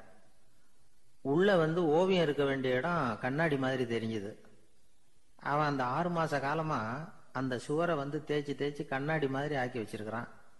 அதுக்கு நேரா எதிர் சுவர்ல அரசவை ஓவியன் தீட்டின ஓவியம் இருக்கு. அது எதிரில் இருந்த இந்த கண்ணாடியில பட்டு பிரதிபலிக்குது. மன்னர் யோசனை பண்ண ஆரம்பிச்சார். அப்புறம் அந்த சீன ஓவியனை பார்த்து கேட்டார், இதோ பாரு, நீ என்னுடைய ஆளை வந்து தோற்கடிச்சுட்ட அப்படிங்கறதுல சந்தேகம் இல்லை, ஆனாலும் எங்களை ஏமாத்தி இருக்கிற, எந்த ஓவியமும் நீ வரையிலையே அப்படின்னார். அரசே, இதுதான் உண்மையான ஓவியம், உயிருள்ள ஓவியம். இது வந்து மனோபாவங்களை பிரதிபலிக்கும், மாறுகின்ற காலங்களை அப்படியே காட்டும் அப்படின்னா அந்த சீன ஓவியன். கையால வரைகிற ஓவியங்கள்ல சலனம் இல்லை, கண்ணாடி அப்படி கிடையாது, சக்தியின் ஓட்டம் அதுல எப்பவும் இருந்துகிட்டே இருக்கும், கண்ணாடி மட்டுமே ஜீவனுள்ள ஓவியமா இருக்க முடியுங்கிறத அந்த சீன ஓவியன் தெரிஞ்சு வச்சிருந்தான். ஏன்னா அவன் ஒரு தாவோ சிந்தனையாளன். ஒவ்வொரு குழந்தையும் இந்த கண்ணாடியோட தான் பிறக்குது. ஆனா நாம என்ன செய்யறோம்னா ஓவியங்களை கண்ணாடி மீது பதிப்பிச்சு விடுறோம். கண்ணாடி நம்மளை பிரதிபலிக்குது. நம்முடைய அழகோ அவலட்சணமோ கண்ணாடியை பாதிக்கிறது இல்லை. ஏன்னா அதுக்கு மனம் கிடையாது. கடந்து போன வினாடியை பத்தி அது சிந்திக்கிறது இல்லை. அடுத்த கணத்தை பத்தின எதிர்பார்ப்பும் அதுகிட்ட கிடையாது. அதுதான் பற்றற்ற நிலை. மனிதனுக்கு தேவைப்படுறது அதுதான். கண்ணாடி கிட்ட இருந்து நாம வந்து கற்றுக்கொள்ள வேண்டிய பாடம் இது. வாழ்க்கையில வந்து மனிதர்களை நேசிக்கலாம், உலகின் அழகையெல்லாம் பிரதிபலிக்கலாம், ஆனா எதையும் பற்றி கொண்டு விடக்கூடாது அப்படிங்கிறது பெரியவர்கள் அறிவுரை. துயரம்ங்கிறது பற்றுக்களின் சாயை. கண்ணாடி முன்னாடி நிக்கிறப்போலாம் நமக்கு இந்த ஞாபகம் வரணுமா. ஒரு குடும்ப தலைவர் ஒரு நாள் காலையில விடிஞ்சு எழுந்திரிச்சதும் சத்தம் போட்டார், யார் இந்த கருங்குரங்கு படத்தை என் ரூம்ல கொண்டாந்து மாட்டி வச்சது அப்படின்னு கத்தினார். சமையல் கட்டில இருந்து மனைவி பதில் சொன்னாங்க, தூக்க கலக்கத்துல உளராதீங்க, நல்லா பாருங்க, அது படம் கிடையாது, முகம் பார்க்கிற கண்ணாடி அப்படின்னா. ரொம்ப பேருக்கு கூட்டத்துல பேசுறதுன்னா பயம். நமக்கு ஒன்றும் தெரியாதுன்னு மற்றவங்க நினைச்சிடக்கூடாதுங்கிற எண்ணம் தான் இதுக்கு காரணம். ரொம்ப முக்கியமான ஒரு கூட்டம்னா பயம் அதிகமாக இருக்கும். முக்கியமானவங்கள்லாம் வருவாங்களே, அவங்கெல்லாம் நம்மளை பற்றி மட்டமாக நினச்சிருவாங்களே அப்படிங்கிற பயம் வந்துடும். ஆனால் மேடை பேச்சுங்கிறது அவ்வளவு கடினமான ஒரு காரியம் இல்லைங்கிறாங்க அது சம்பந்தமான நிபுணர்கள். யாரும் பேச்சாளர் ஆகலாம், இது ஒன்றும் பெரிய கிஃப்ட் கிடையாது அப்படின்னு அவங்க சொல்கிறாங்க. நீங்கள் ஒரு சிறந்த பேச்சாளர் ஆகணுமா அப்படின்னா அதுக்குன்னு சில ஆலோசனைகளை சொல்லி வச்சிருக்கிறாங்க அனுபவசாலிகள். முதல் ஆலோசனை என்னன்னா, உங்கள் பேச்சு வந்து எளிமையாக இருக்கணும். ஏதாவது ஒரு கருத்து அல்லது 2 கருத்து சொன்னால் போதும். 20 அல்லது 30 கருத்துக்களை சொல்லிகிட்டே போகக்கூடாது. 2வது ஆலோசனை, நீங்கள் என்ன பேச போகிறீங்கிறது முதல்ல உங்களுக்கு நல்லா புரியணும். அதுக்கப்புறம் தான் அதை அடுத்தவங்களுக்கு புரிய வைக்க முடியும். எப்படி ஆரம்பிக்க போகிறோம், எந்த கருத்தை முக்கியமாக வலியுறுத்த போகிறோம், எப்படி முடிக்க போகிறோம் அப்படிங்கிறத முதல்ல நல்லா சிந்திச்சு மனசில் வச்சுக்கணும். கடைசியாக என்ன சொல்கிறீங்களோ அதுதான் கேட்குறவங்க மனசில் நிற்கும். 3வது ஆலோசனை என்னென்னா, உங்கள் பேச்சு சுருக்கமாக இருக்கணும். ஒரு 15 நிமிஷம் பேசுறது ரொம்ப பொருத்தம். மணிக்கணக்கில் பேசிக்கிட்டு இருக்கிறது நல்லதில்லை. 4வது ஆலோசனை, நீங்கள் பேசுறது உண்மையாக இருக்கணும். உங்களுக்கு உண்மையான அனுபவங்கள் இருக்கும், அதை சொல்லலாம். உங்களுடைய உண்மையான அனுபவங்களை மற்றவங்களோட பகிர்ந்துக்கணும், அதுதான் முக்கியம். 5வது ஆலோசனை, ஆரம்பத்தில் கொஞ்ச நேரம் உங்களை பற்றியும் எதிரில் உள்ளவங்களை பற்றியும் சம்பந்தப்படுத்தி ஏதாவது பேசி ஒரு நெருக்கத்தை ஏற்படுத்திக்கணும். ஒவ்வொருத்தரும் இப்போ இவர் பேச போகிறது நம்ம சம்மந்தப்பட்டது அப்படின்னு நினைக்க ஆரம்பிச்சிருவாங்கல்ல, அதுக்கப்புறம் அவங்க கேட்க தயாராகிட்டாங்கன்னு அர்த்தம். எதிரில் உட்காந்துருக்கிற கூட்டத்திலிருந்து 3 பேரை தேர்ந்தெடுங்க. அதாவது வலது பக்கம் ஒருத்தர், நடுவில் ஒருத்தர், இடது பக்கம் ஒருத்தர். அதாவது உங்களை ரொம்ப கனிவாகவும் ஆர்வமாகவும் பார்க்குறவராக பார்த்து தேர்ந்தெடுத்துங்க. மனசுக்குள்ள நீங்கள் பேசும்பொழுது என்ன பண்ணணும்னா, இவங்களை நேருக்கு நேராக மாறி மாறி பார்த்துக்கிட்டே பேசுனீங்கன்னா நீங்கள் ஏதோ ஒட்டுமொத்த கூட்டத்தையும் பார்த்து பேசுகிறதாக ஒரு உணர்வு அது ஏற்படுத்திவிடும். 6வது ஆலோசனை என்னென்னா, சொற்பொழிவுன்னா நீங்கள் பேசணும், படிக்கக்கூடாது. எழுதி படிக்கிறது நல்லா இருக்காது. குறிப்புகள் வேணும்னா வச்சுக்கலாம். படிக்கிறது பேப்பர்லேருந்து வர்றது மாதிரி இருக்கும், பேசுறது இதயத்திலேருந்து வர்றது மாதிரி இருக்கும். அப்புறம் 7வது ஆலோசனை சொல்கிறாங்க. அது என்னென்னா, மேடையில் ஏறி நின்ன உடனே இயல்பாக மூச்சு இழுத்து விட்டுங்க, இயல்பு நிலைக்கு வாங்க, அதுக்கப்புறம் இயல்பாக பேச ஆரம்பிக்கலாம் அப்படிங்கிறாங்க. இவ்வளவும் பேச்சு கலையில் வல்லுநர்களாக இருக்கிறவங்க சொல்லுகிற ஆலோசனைகள். இதையெல்லாம் கடைபிடிச்சா நமக்கும் அதுக்கும் வெகு தூரம்னு நினச்சிக்கிட்டு இருந்த ஒன்று இப்போ கிட்டத்தில் நெருங்கி வந்துடும். நாம் சொல்கிறபடியெல்லாம் அது கேட்கும். ஒரு பேச்சாளர், அவருக்கு சுருக்கமாகவே பேச தெரியாது. மேடையில் ஏற்றி விட்டுவிட்டா போதும், ஆரம்பிச்சிருவார், நிறுத்த மாட்டார், பேசிக்கிட்டே இருப்பார். ஒரு தடவை அவர் ஒரு கூட்டத்தில் ரொம்ப நேரம் பேசிக்கிட்டே இருக்கிறார். எதிரில் பொறுமை இழந்த ஒருத்தர் தன்னுடைய கை கடிகாரத்தை காட்டினார். அதை கவனித்த பேச்சாளர், மன்னிக்கணும், கை கடிகாரம் நான் கொண்டுகிட்டு வர மறந்துட்டேன், அதுதான் நேரம் போனதே தெரியல அப்படின்னு சொல்லியிருக்கிறார். இதுக்கு அவர் சொன்னாராம் கோபமா, ஏய்யா கடிகாரத்தை தான் பார்க்க முடியல, மறந்துட்டேன், பக்கத்தில் மாட்டிருக்கிற கேலண்டரையாவது பார்க்கக்கூடாதா அப்படின்னாராம். சில பேர் ஆளை பார்த்தா 60 வயசு மாதிரி தோணும், உண்மையான வயசு என்னன்னு பார்த்தா 40 அல்லது 45. சில பேரை பார்க்கறதுக்கு 45 மாதிரி தெரியும், உண்மையிலேயே 65 தாண்டி இருப்பாங்க. ஒரு மனிதனுக்கு 2 வகையான வயது உண்டுங்கிறார் ஓஷோ. அதாவது உடம்புக்குன்னு ஒரு வயசு, மனசுக்குன்னு ஒரு வயசு. முதல் உலக மகாயுத்தம் நடந்தது இல்லையா, அது முடிஞ்சதுக்கு அப்புறம் முதல் தடவையா மனிதனின் மூளை வளர்ச்சியை பத்தி மனநல வைத்தியர்கள் ஒரு கணக்கெடுப்பு சோதனை நடத்தினாங்களாம். அது வரைக்கும் மனிதனுக்கு 2 வகையான வயது உண்டுன்னு யாரும் சிந்திச்சதே இல்லையா. அந்த உலக மகாயுத்தம் முடிஞ்சதுக்கு அப்புறம் மனிதனுடைய சராசரி மனதின் வயதை கணக்கிட்டு பார்க்கும் பொழுது அவங்களுக்குலாம் ரொம்ப அதிர்ச்சியா இருந்துதான். ஏன்னா அது ரொம்ப பின்தங்கிய நிலையில இருந்திருக்கு, வளர்ச்சி அடையாத நிலையில இருந்திருக்கு. அவங்க கண்டுபிடிச்ச பிரகாரம் அப்போ மனசோட சராசரி வயசு என்ன தெரியுமா, 14. அப்படின்னா பாத்துங்க, உடல் ரீதியா ஒருத்தரோட வயசு 70 கூட இருக்கலாம், ஆனா மனசோட வயசு 14 தான். இதுக்கு நேர்மாறா அமைஞ்சு போச்சுன்னு வச்சேங்க. அதாவது ஒருத்தருக்கு உண்மையிலேயே 14 வயசு, அதாவது உடலோட வயசு 14, அவரோட மனசின் வயசு 70ன்னு வச்சுக்கோங்க. இப்படி அமைஞ்சுட்டுதுன்னா அவர் சீக்கிரம் ஞானத்தன்மை அடைஞ்சிருவார் அப்படின்னு அர்த்தம். இப்ப நமக்கெல்லாம் உடம்போட வயசு மனசோட வயசு ரெண்டும் ஒன்னா இருந்துட்டா அதுவே போதும், அதுவே பெரிய விஷயம். இப்ப எமர்சன் கிட்ட போய் ஒருத்தர் கேட்டாராம், உங்க வயசு என்ன அப்படின்னு. அவர் உடனே பதில் சொல்லியிருக்கார், 360 வருஷம் அப்படின்னாராம்.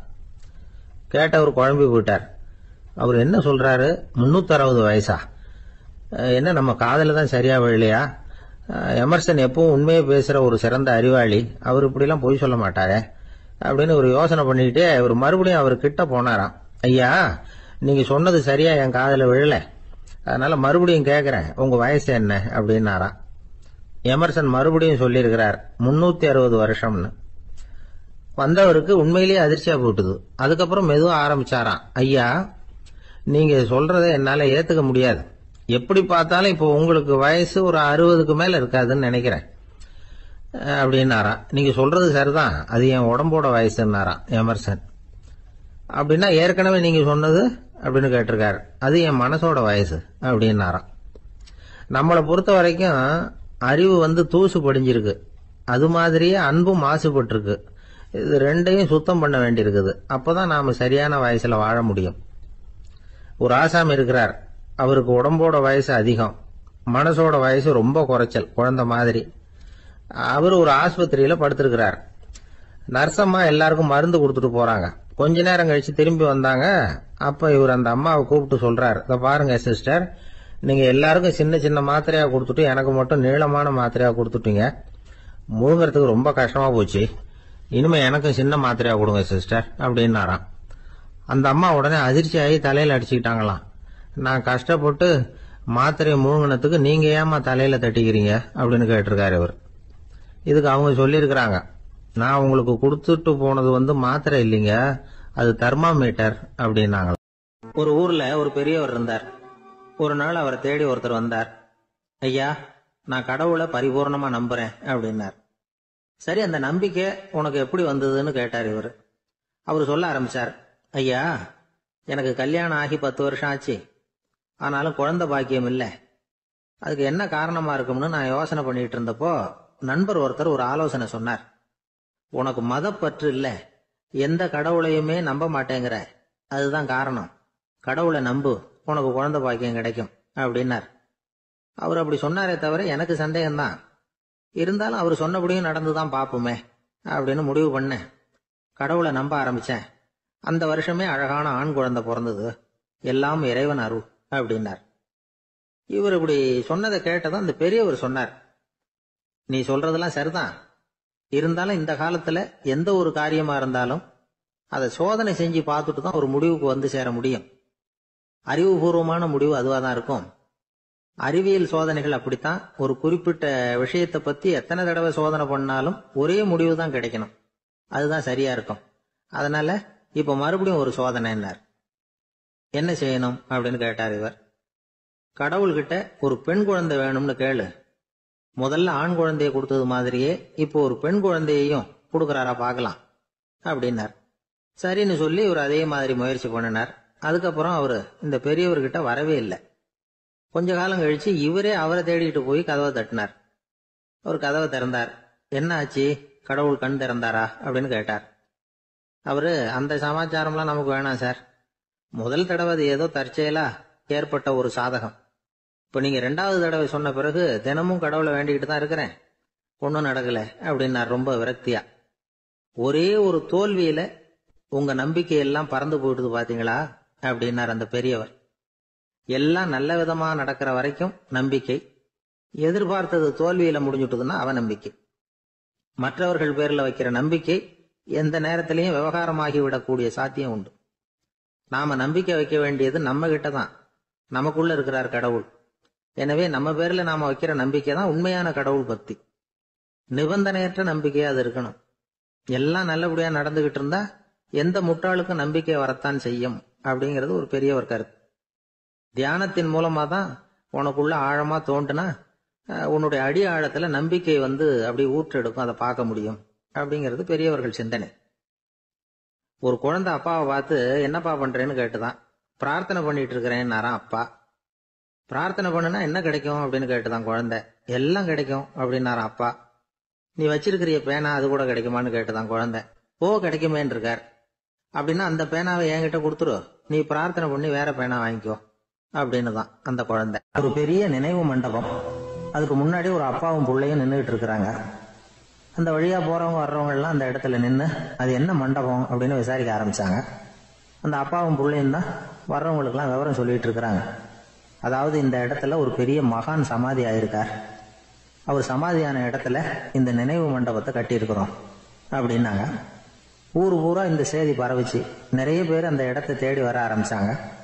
இங்க கொஞ்ச நேரம் உட்காந்துட்டு போனா மனசுக்கு ஒரு நிம்மதி கிடைக்குது அப்படின்னாங்க. அங்க இருந்த உண்டியல்ல நிறைய காசு போட்டுட்டு போறாங்க. பணம் கிடுகிடுன்னு நிறைய சேர ஆரம்பிச்சுட்டுது. பணம் நிறைய சேர்ந்த உடனே அந்த அப்பாவுக்கும் பிள்ளைக்கும் தகராறு வந்துட்டுது. பணம் சேர்ந்தாலே சொத்து தகராறு வரத்தானே செய்யும், அது மாதிரி வந்துட்டுது. பையன் அடிக்கடி நிறைய பணம் கேட்க ஆரம்பிச்சான். அப்பா பார்த்தார், யோசனை பண்ணார், ஒரு முடிவுக்கு வந்தார். ஒரு நாள் பையனை கூப்பிட்டார். இதை பாருப்பா, நமக்குள்ள தகராறு வேணாம். அப்பாவும் பிள்ளையும் இப்படி சண்டை போட்டுக்கிட்டா பார்க்குறவங்க தப்பா நினைப்பாங்க. அதனால நமக்குள்ள சமரசமா இதை தீர்த்துக்குவோம், என்ன சொல்ற அப்படின்னார் அப்பா. சரி நான் பையன். உடனே அந்த அப்பா என்ன பண்ணார் தெரியுமா? மகன்கிட்ட கொஞ்சம் பணத்தை கொடுத்தார்.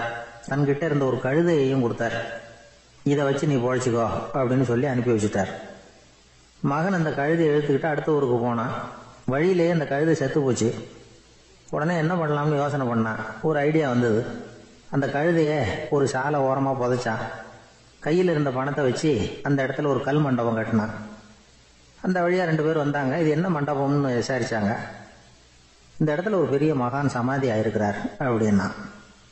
இந்த செய்தி ஊர் பூரா பரவ ஆரம்பிச்சுட்டுது. நிறைய பேர் வந்து போக ஆரம்பிச்சாங்க.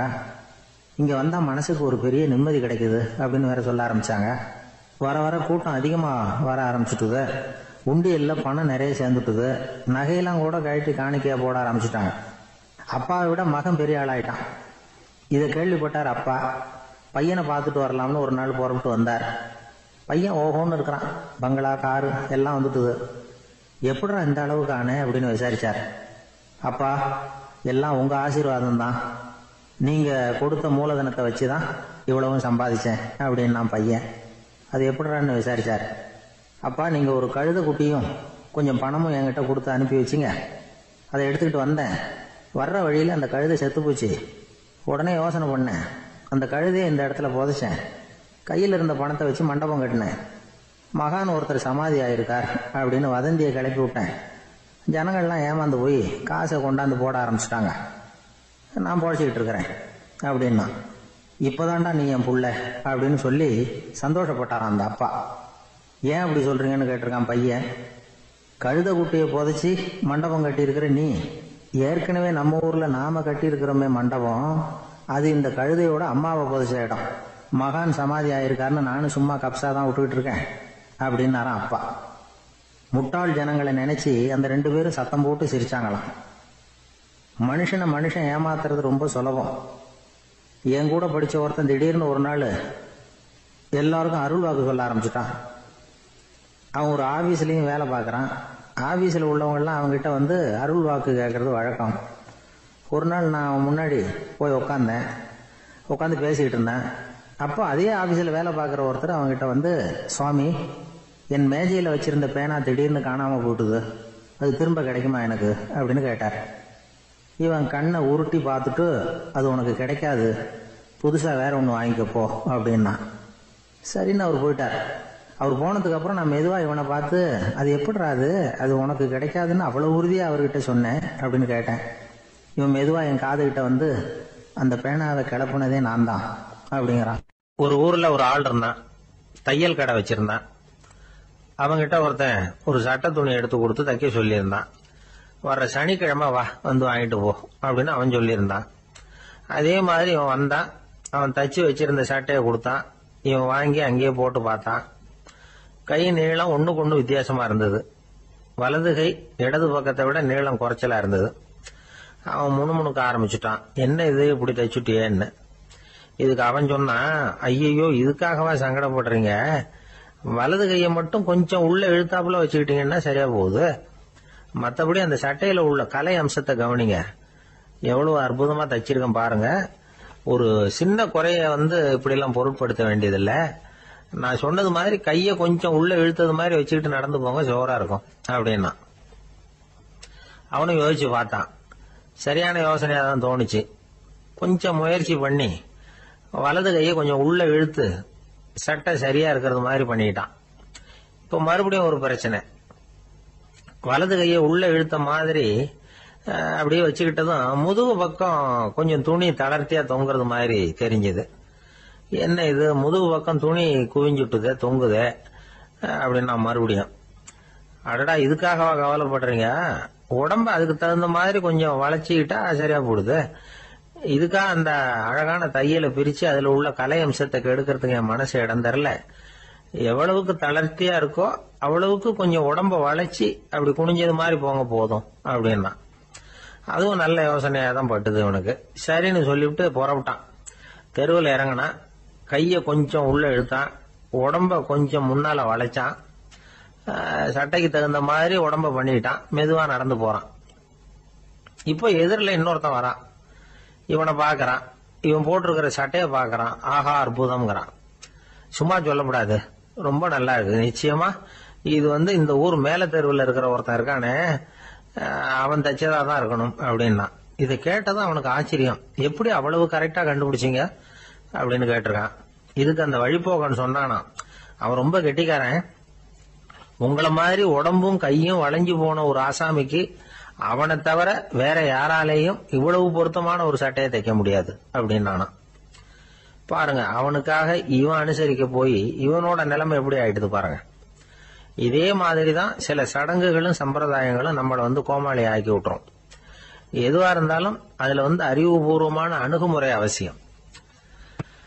ஒரு நர்ஸ் அவசரமா ஓடி டாக்டர் கிட்ட சொல்லிச்சான், டாக்டர் ஒரு தப்பு நடந்து போச்சு. 10ஆம் நம்பர் பெட்ல இருக்கிற பேஷண்ட்டுக்கு காலில் ஆபரேஷன் பண்றதுக்கு பதிலாக கையில ஆபரேஷன் பண்ணி விட்டீங்க. கை ஆபரேஷன் பண்ணிக்க வேண்டிய ஆள் 7ஆம் நம்பர் பெட்ல இருக்கார் அப்படின்னு தான். அதுக்கு ஒரு பதட்டப்படாம சொன்னாராம், பரவாயில்ல இவரை தூக்கி 7ஆம் நம்பர் பெட்ல போட்டுரு அப்படின்னு. ஒருத்தர் ஓடி வந்தார். இன்னொருத்தரை பார்த்து, சார் உங்க சைக்கிளை ஒரு நாள் இரவல் கொடுங்களேன், பக்கத்து ஊருக்கு போயிட்டு வர வேண்டியிருக்கு அப்படின்னார். இவர் சைக்கிளை கொடுத்து பத்திரமா கொண்டுட்டு போங்கன்னார். சார் இதை பத்திரமா கொண்டு போறேன், கவலையே வேணாம், ஏன்னா இது உங்களோட சைக்கிள் அப்படின்னு நான் நினைக்கல, என்னோட சைக்கிளா நினைக்கிறேன் அப்படின்னார். அதுக்கப்புறம் தான் இவருக்கு உண்மையாவே பயம் வந்துட்டுது. ஏன்னா அவர் சொன்னது மாதிரி அதை தன்னோட சைக்கிளாவே நினைச்சு தள்ளிட்டு போட்டா என்ன பண்றது. எது எதை நம்முடையதா நினைக்கணுங்கிறதுக்கு ஒரு வரையறை இருக்கு. சில பேர் ஆபீஸையே வீடா நினைச்சு விடுறது உண்டு. அப்படிப்பட்டவங்க கூட வீட்டை ஆபீஸா நினைக்கிறது இல்லை. ஏன்னா வீட்டில் இவர் ஆபீசரா நடந்துக்க முடியறதில்லை. இதெல்லாம் ஒரு பக்கம் இருக்கட்டும், இப்போ விஷயத்துக்கு வருவோம். பொறியியல் மேதை டாக்டர் விஸ்வேஸ்வரய்யா இருந்தார் இல்லையா, பாரத ரத்னா விருதெல்லாம் கொடுத்தாங்களே. ஆபீஸ் வேலை வேற, சொந்த வேலை வேற அப்படிங்கிறதுக்கு ஒரு உதாரணமா இருந்தவர் அவர். மைசூர் மகாராஜா கிட்ட திவானா இருந்தார். அவர் ஒரு நாள் அரசாங்க வேலை காரணமா வெளியூர் போயிருந்தார். ஹாசன்கிற ஊருக்கு பக்கத்துல ஒரு பயண மாளிகை, அங்க தங்கிவிட்டார். ராத்திரி அங்க தங்கி இருந்துட்டு விடிஞ்சதும் ஊருக்கு திரும்புறதாக திட்டம். ராத்திரி தூங்கறதுக்கு ரொம்ப நேரம் ஆயிட்டுது. ரொம்ப நேரம் வரைக்கும் அரசாங்க சம்பந்தப்பட்ட வேலைகளையே பார்த்துக்கிட்டு இருக்கிறார். அரசாங்க ஃபைல்கள் நிறைய இருந்தது. அதையெல்லாம் ஒவ்வொன்றா எடுத்தார், படிச்சு பார்த்தார், பரிசீலனை பண்ணார். அதில் எழுத வேண்டியதை எழுதினார், கையெழுத்து போட்டார். ஒரு வழியா அந்த வேலையெல்லாம் முடிஞ்சுது. அதுக்கப்புறம் என்ன பண்ணார்னா, தன்னுடைய சூட்கேஸை திறந்தார். அதிலிருந்து 2 மெழுகுவத்தியை எடுத்து கொளுத்தி வச்சார். அந்த பயண மாளிகையில அது வரைக்கும் எரிஞ்சுக்கிட்டு இருந்த மின்சார விளக்குகளை அணைச்சுட்டார். அதுக்கு பிறகு அந்த மெழுகுவத்தி வெளிச்சத்துல சில புத்தகங்களை தொடர்ந்து படிக்க ஆரம்பிச்சிட்டார். அந்த பயண மாளிகையில பணியாளரா இருந்தவர் இதை பார்த்துட்டு ஓடி வந்தார். மறுபடியும் மின் விளக்கு போடுறதுக்காக போனார். விஸ்வேஸ்வரய்யா அதை பார்த்துட்டு போட வேணாம்ட்டாராம்.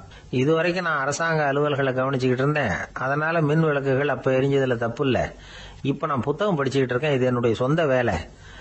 இங்க இருக்கிற மின் விளக்கு அதுக்காக ஏன் எரியணும் அப்படின்னு கேட்டாராம். இப்ப இருக்கிற சில அரசு பணியாளர்கள் கிட்ட இந்த சம்பவத்தை பேச்சோட பேச்சா சொல்லி பார்த்தேன். அவங்களால இதை ஜீரணிக்கவே முடியல.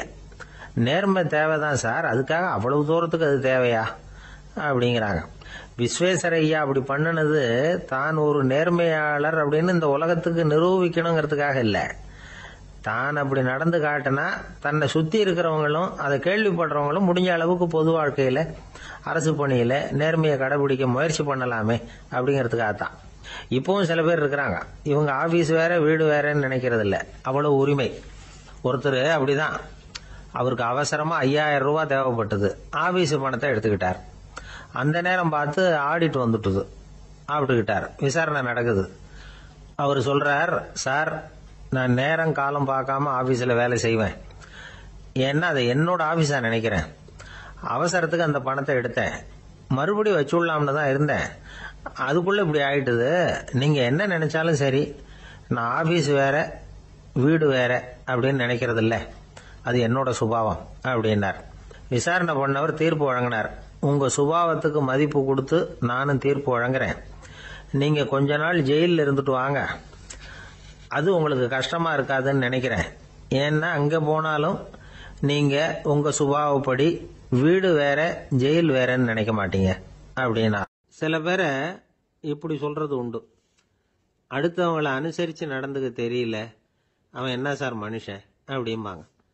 சக மனிதர்களோட எப்படி பழகிறது அப்படின்னு தெரியாததுனாலேயே பல பேர் இன்னைக்கு சங்கடப்பட்டுக்கிட்டு இருக்கிறாங்க. வசதி வாய்ப்பெல்லாம் சரியா இருக்கும், ஆனால் வாழ்க்கை சரியா இருக்காது. இன்னொருத்தர்கிட்ட எப்படி பேசுறது பழகிறதுங்கிறது தெரியாததுனால தான் இந்த அவஸ்தை. சரி, இந்த அவஸ்தை இல்லாமல் வாழறது எப்படி? இதுக்கு அனுபவசாலிகள் சில வழிமுறைகளை சொல்றாங்க.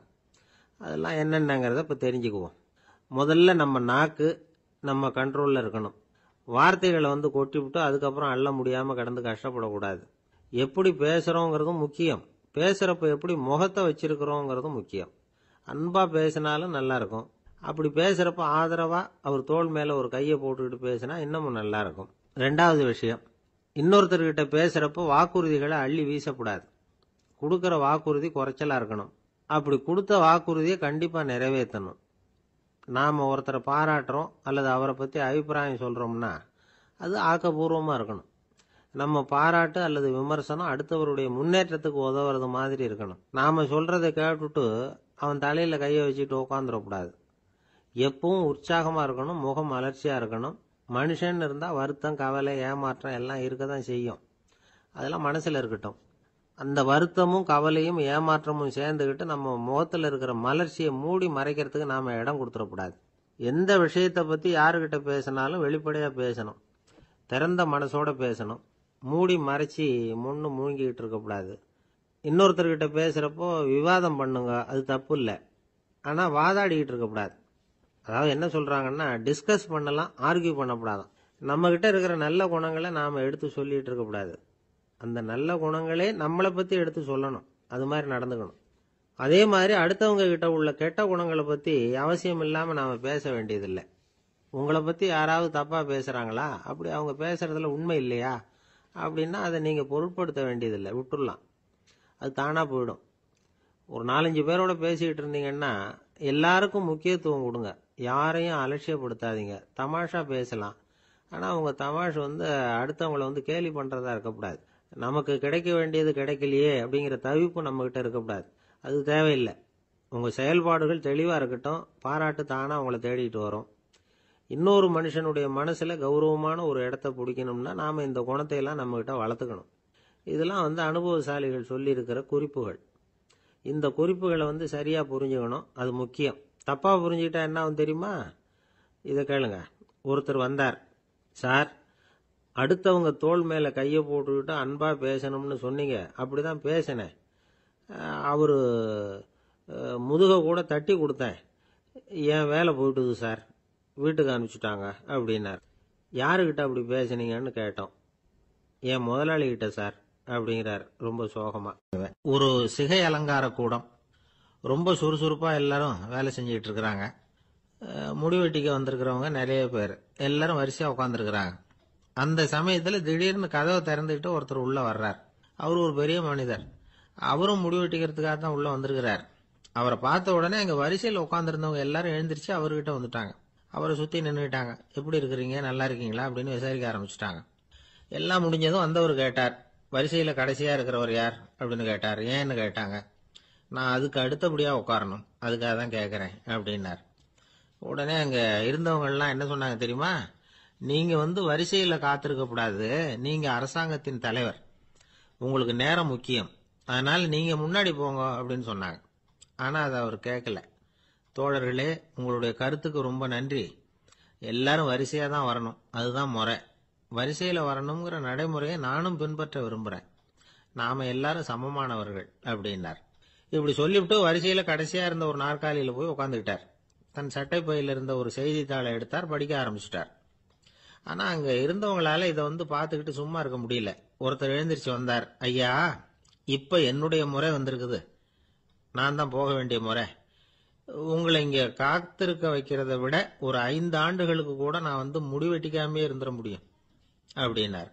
அவர் மறுபடியும் சொன்னார், ஐயா, நீங்கள் வரிசை முறையை தாண்டி போக விருப்பப்படல, சரி, ஆனால் என்னுடைய முறையை மாற்றி கொடுக்கறதுக்கு எனக்கு முழு உரிமை இருக்குது. இதுக்கு பதிலாக உங்களுடைய கடைசி இடத்த நான் எடுத்துக்கிறேன், இதை நீங்கள் மறுக்க முடியாதுன்னார். அங்கே இருந்த மற்றவங்களும் இதை ஒரு மனசாக வற்புறுத்த ஆரம்பிச்சிட்டாங்க. அந்த பெரிய மனிதர் பார்த்தார், சரின்னு கடைசியா ஒத்துக்கிட்டார். அவர் யார் தெரியுமா? அவர் தான் மாவீரர் லெனின். ரஷ்யாவில் கிரெம்ளின் சிகை அலங்கார கூடத்தில் தான் இது நடந்தது. எல்லாரும் இந்நாட்டு மன்னர்கள்னு வாயளவில் பேசுறதுல என்ன பிரயோஜனம்? நாம எல்லாரும் சமம்ங்கிறத நடைமுறையில் கடைபிடிச்சு காட்டினவங்க கொஞ்சம் பேர் தான். அவங்கள ஒருத்தர் தான் லெனின். வரிசையில் நின்று வர்றதுங்கிறது ஒரு சிறந்த பண்பு, உயர்ந்த பண்பு. இன்னைக்கு பல இடங்கள்ல அது நமக்கு தேவைப்படுது. ஒரு ரேஷன் கடைவாசல், கடை திறக்கிறதுக்கு முன்னாடியே எல்லாரும் வந்து வரிசையில் நின்றுட்டாங்க. கடைசியா வந்த ஒருத்தர் கியூவில் முன்னாடி போறதுக்கு முயற்சி பண்றார். ஏற்கனவே நின்றுட்டு இருக்கிறவங்க அவரை முன்னாடி போறதுக்கு விட மாட்டேங்கிறாங்க. கடைசியா போய் நில்லையா அப்படின்னு எல்லாரும் கத்துறாங்க. அது அவர் காதுல வாங்கல. முண்டி அடிச்சுக்கிட்டு முன்னாடி போறதுக்கே முயற்சி பண்ணிட்டு இருக்கிறார். எல்லாரும் சேர்ந்து அவரை வலுக்கட்டாயமா இழுத்து கொண்டாந்து பின்னாடி கொண்டு போய் நிறுத்திவிட்டாங்க. நிறுத்திவிட்டு சொன்னாங்க, இதை பாருப்பா, நாங்க இருக்கிற வரைக்கும் நீங்க முன்னாடி போய் எதையும் வாங்க முடியாது, தெரிஞ்சுக்கோ அப்படின்னாங்க. இப்போ அந்த ஆள் சொன்னாராம், நான் இங்க பின்னாடி நிக்கிற வரைக்கும் நீங்களும் எதுவும் வாங்க முடியாது அப்படின்னாராம். ஏன்னு கேட்டிருக்கிறாங்க. நான் தான் அந்த கடையை திறக்க வேண்டிய ஆள் அப்படின்னா. அங்க நபிகள் நாயகம் உட்கார்ந்துருக்கிறார். அந்த சமயம் அம்மா அங்க வர்றாங்க. அவங்க கையில திராட்சை பழ கொத்து, அதை கொண்டுகிட்டு வந்து நபிகள் கிட்ட கொடுக்குறாங்க. சாப்பிடுங்க அப்படின்னு சொல்லி ரொம்ப அன்பா வேண்டிக்கிறாங்க. நபிகள் நாயகமும் ரொம்ப பிரியமா அதை வாங்கிட்டார். அதுக்கப்புறம் அதை சாப்பிட ஆரம்பிச்சார். நபிகள் நாயகம் மதீனாவில் தங்கி இருந்தப்போ இது மாதிரி நிறைய பேர் பழங்களையும் தின்பண்டங்களையும் கொண்டுட்டு வந்து கொடுக்கறது வழக்கம். நபிகள் நாயகம் என்ன பண்ணுவார்னா அதையெல்லாம் வாங்குவார். உடனே பக்கத்தில் இருக்கிற தோழர்கள் எல்லாருக்கும் பகிர்ந்து கொடுப்பார், தானும் சாப்பிடுவார். இதுதான் எப்போதும் வழக்கம். ஆனா இந்த தடவை என்னாச்சு தெரியுமா? அவர் அப்படி பண்ணல. ஒவ்வொரு பழமா எடுத்து தானே சாப்பிட்டுக்கிட்டு இருக்கிறார். அவர் விருப்பமா சாப்பிடுகிற காட்சியை ஆசை தீர பார்த்துக்கிட்டு இருந்தாங்க அந்த வயசான அம்மா, அந்த பழத்தை கொடுத்தவங்க. அவங்களுக்கு ரொம்ப மகிழ்ச்சியா இருந்தது, மன நிறைவா இருந்தது. நாம ஆசையா கொண்டுகிட்டு வந்து கொடுக்குற பழத்தை நபிகள் நாயகம் இவ்வளவு பிரியமா சாப்பிடுறாரே அப்படின்னு நினைச்சு ரொம்ப சந்தோஷப்பட்டாங்க. அதுக்கப்புறம் அங்கிருந்து அவங்க புறப்பட்டு போயிட்டாங்க. இந்த அம்மா போனதுக்கு அப்புறம் பக்கத்துல இருந்த தோழர்கள் பேச ஆரம்பிச்சாங்க. ஏன்னா அவங்களுக்கு சந்தேகம், இன்னைக்கு வித்தியாசமா நடந்துகிட்டாரே அப்படின்னு. அண்ணலே, எது உங்களுக்கு வந்தாலும் எங்க எல்லாருக்கும் கொடுத்துட்டு தான் நீங்க சாப்பிடுவீங்க. இன்னைக்கு மட்டும் நீங்க அப்படி செய்யலையே, எல்லா பழத்தையும் நீங்களே சாப்பிட்டீங்களே, அதுக்கு என்ன காரணம் அப்படின்னு கேட்டாங்க. இப்படி கேட்கறதுனால நாயகம் அதை தப்பா புரிஞ்சுக்க மாட்டார் அப்படிங்கறது அவங்களுக்கு தெரியும். யாரும் எதையும் அவர்கிட்ட கேட்கலாம், அப்படி கேட்கறதுக்கு உரிமை உண்டு. இந்த ஜனநாயக முறைகளுக்கு அவர்கள் கொடுத்த மரியாதை இது. தோழர்களின் கேள்விக்கு நபிகள் பதில் சொல்ல ஆரம்பிச்சார். நண்பர்களே, அந்த அம்மா ரொம்ப பிரியமா அந்த பழங்களை என்கிட்ட கொண்டுகிட்டு வந்து கொடுத்தாங்க. முதல்ல ஒரு பழத்தை எடுத்து வாயில போட்டு பார்த்தேன். அது ரொம்ப புளிப்பா இருந்தது, சாப்பிடுறது ரொம்ப கஷ்டம். உங்ககிட்ட யாருக்காவது அதை கொடுத்திருந்தா அதுல வாயில போட்டதும் புளிப்பு தாங்காம முகம் சுழிச்சிருப்பீங்க. அதை அந்த அம்மா பார்த்துட்டாங்கன்னா வருத்தப்பட்டிருப்பாங்க. ஆசையா கொண்டுகிட்டு வந்து நமக்கு கொடுத்துருக்குறாங்க. அவங்க அன்பான மனசை நோகடிக்கிறதுக்கு நான் விருப்பப்படலை. அதனால முகம் சுளிக்காம சாப்பிடணுமேங்கிறதுக்காகத்தான் அந்த பழங்கள் பூராவே நானே சாப்பிட்டுட்டேன் அப்படின்னு புன்முறுவலோட பதில் சொன்னாராம் நபிகள் நாயகம்.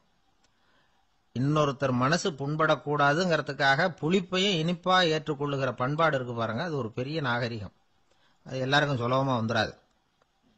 நல்லா இருக்கிற பழத்தையே என்ன இவ்வளவு மோசமா இருக்கேன்னு சொல்லுகிறவர்கள் தான் நம்ம கிட்ட அதிகம்.